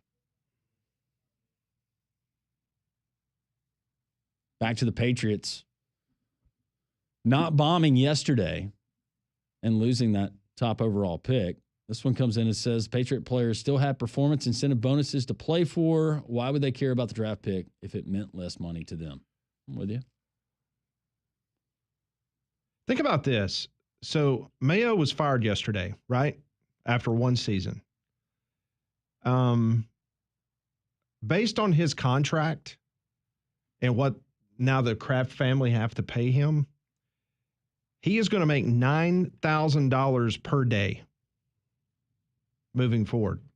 He's going to make $333,333 per month, $76,923 per week, $10,959 per day, $456 an hour, $7 per minute, not to coach the New England Patriots. Dreams. Mark with a C in Homewood. Jalen Milroe was low-hanging fruit. I saw an offensive staff that didn't know what to do in more than one game. They seemed to be drawing plays out of a hat. Sheridan should be replaced, whether it's Grubb or someone else. Let me tell you something. I thought some of the play calling towards the back end of the season was horrendous. Very unimaginative. Made no sense. Even in the game against Michigan. I mean, when you've got your full complement of who you have available on offense. You setting up screens to a tight end behind the line? What are you doing? Odd. I guess we could always say maybe that wasn't the play that was called. Perhaps. Maybe he was checked out. I don't know. Or just part of the problem. To be fair, if DeBoer lost to Georgia, Tennessee, and LSU in his first season instead of Vandy, Tennessee, and OU, Our fans would be crying for him to be fired regardless because DeBoer, quote, can't win the big important games, needs to make the playoff next year to bring the noise down on KD. Yeah. Well, he won 2 important games this year, that being Georgia and Auburn. Just think if he had lost at home to Auburn. Mm-hmm. This one rolls in, and Ryan says SEC basketball teams are an incredible 132-3 at home. That's right around 97.7%. Home teams went 7-1 last Saturday. Vandy won a rare road game at LSU. All their top 16 hardest strengths of schedule belong to the SEC. George Kliakoff's burner phone. I love his phone. He says, my crystal spot. Thank you very much. Pat Nelly in Mobile says if Paul Feinbaum would lay off the, quote, DeBoer is on the hot seat talk, the SEC would not be getting all the bad press. Do we have Paul to blame for that? I think they would still be getting the bad press. Yeah. Easy target. Andy says Urban Meyer wants to know what in the hell is going on. He's smoking crack. That's what's going on. Andy in Birmingham. I don't know if he partakes in the crack pipe. I would guess he doesn't. You never know. Dave, Michigan was given the ball on 3 turnovers on the 20 2 times. They scored 3 points in the following 3 quarters. That's not, quote, handling anyone. Yeah. No, defense played well enough for Alabama to win the game. I cannot read that one. Oh, come on. It's a new year. Yeah. Give it a go. You're just started. We'll say that one for Conrad. Appreciate all the text. 205-834-9450. We'll be at Social Taco tomorrow beginning at 10 a.m. The doors open up at 11. Come by and see us. It will be our first appearance of 2025 there at Social Taco. We will have plenty to talk about tomorrow. Mike Griffith will be one of our featured guests. It will be fascinating to hear Mike Griffith after a Georgia loss in the quarterfinals of the college football playoff. Where does Georgia go from here? So much hand-wringing going on over here about Alabama and Kalen DeBoer. What about Kirby Smart and this Georgia football team? Mike Bobo, what's the future look like for him? I'm telling you, the message boards on the afternoon of the Sugar Bowl, wow. You thought things were bad when Mike Bobo was at Auburn. It was rough. Real rough. It makes a difference.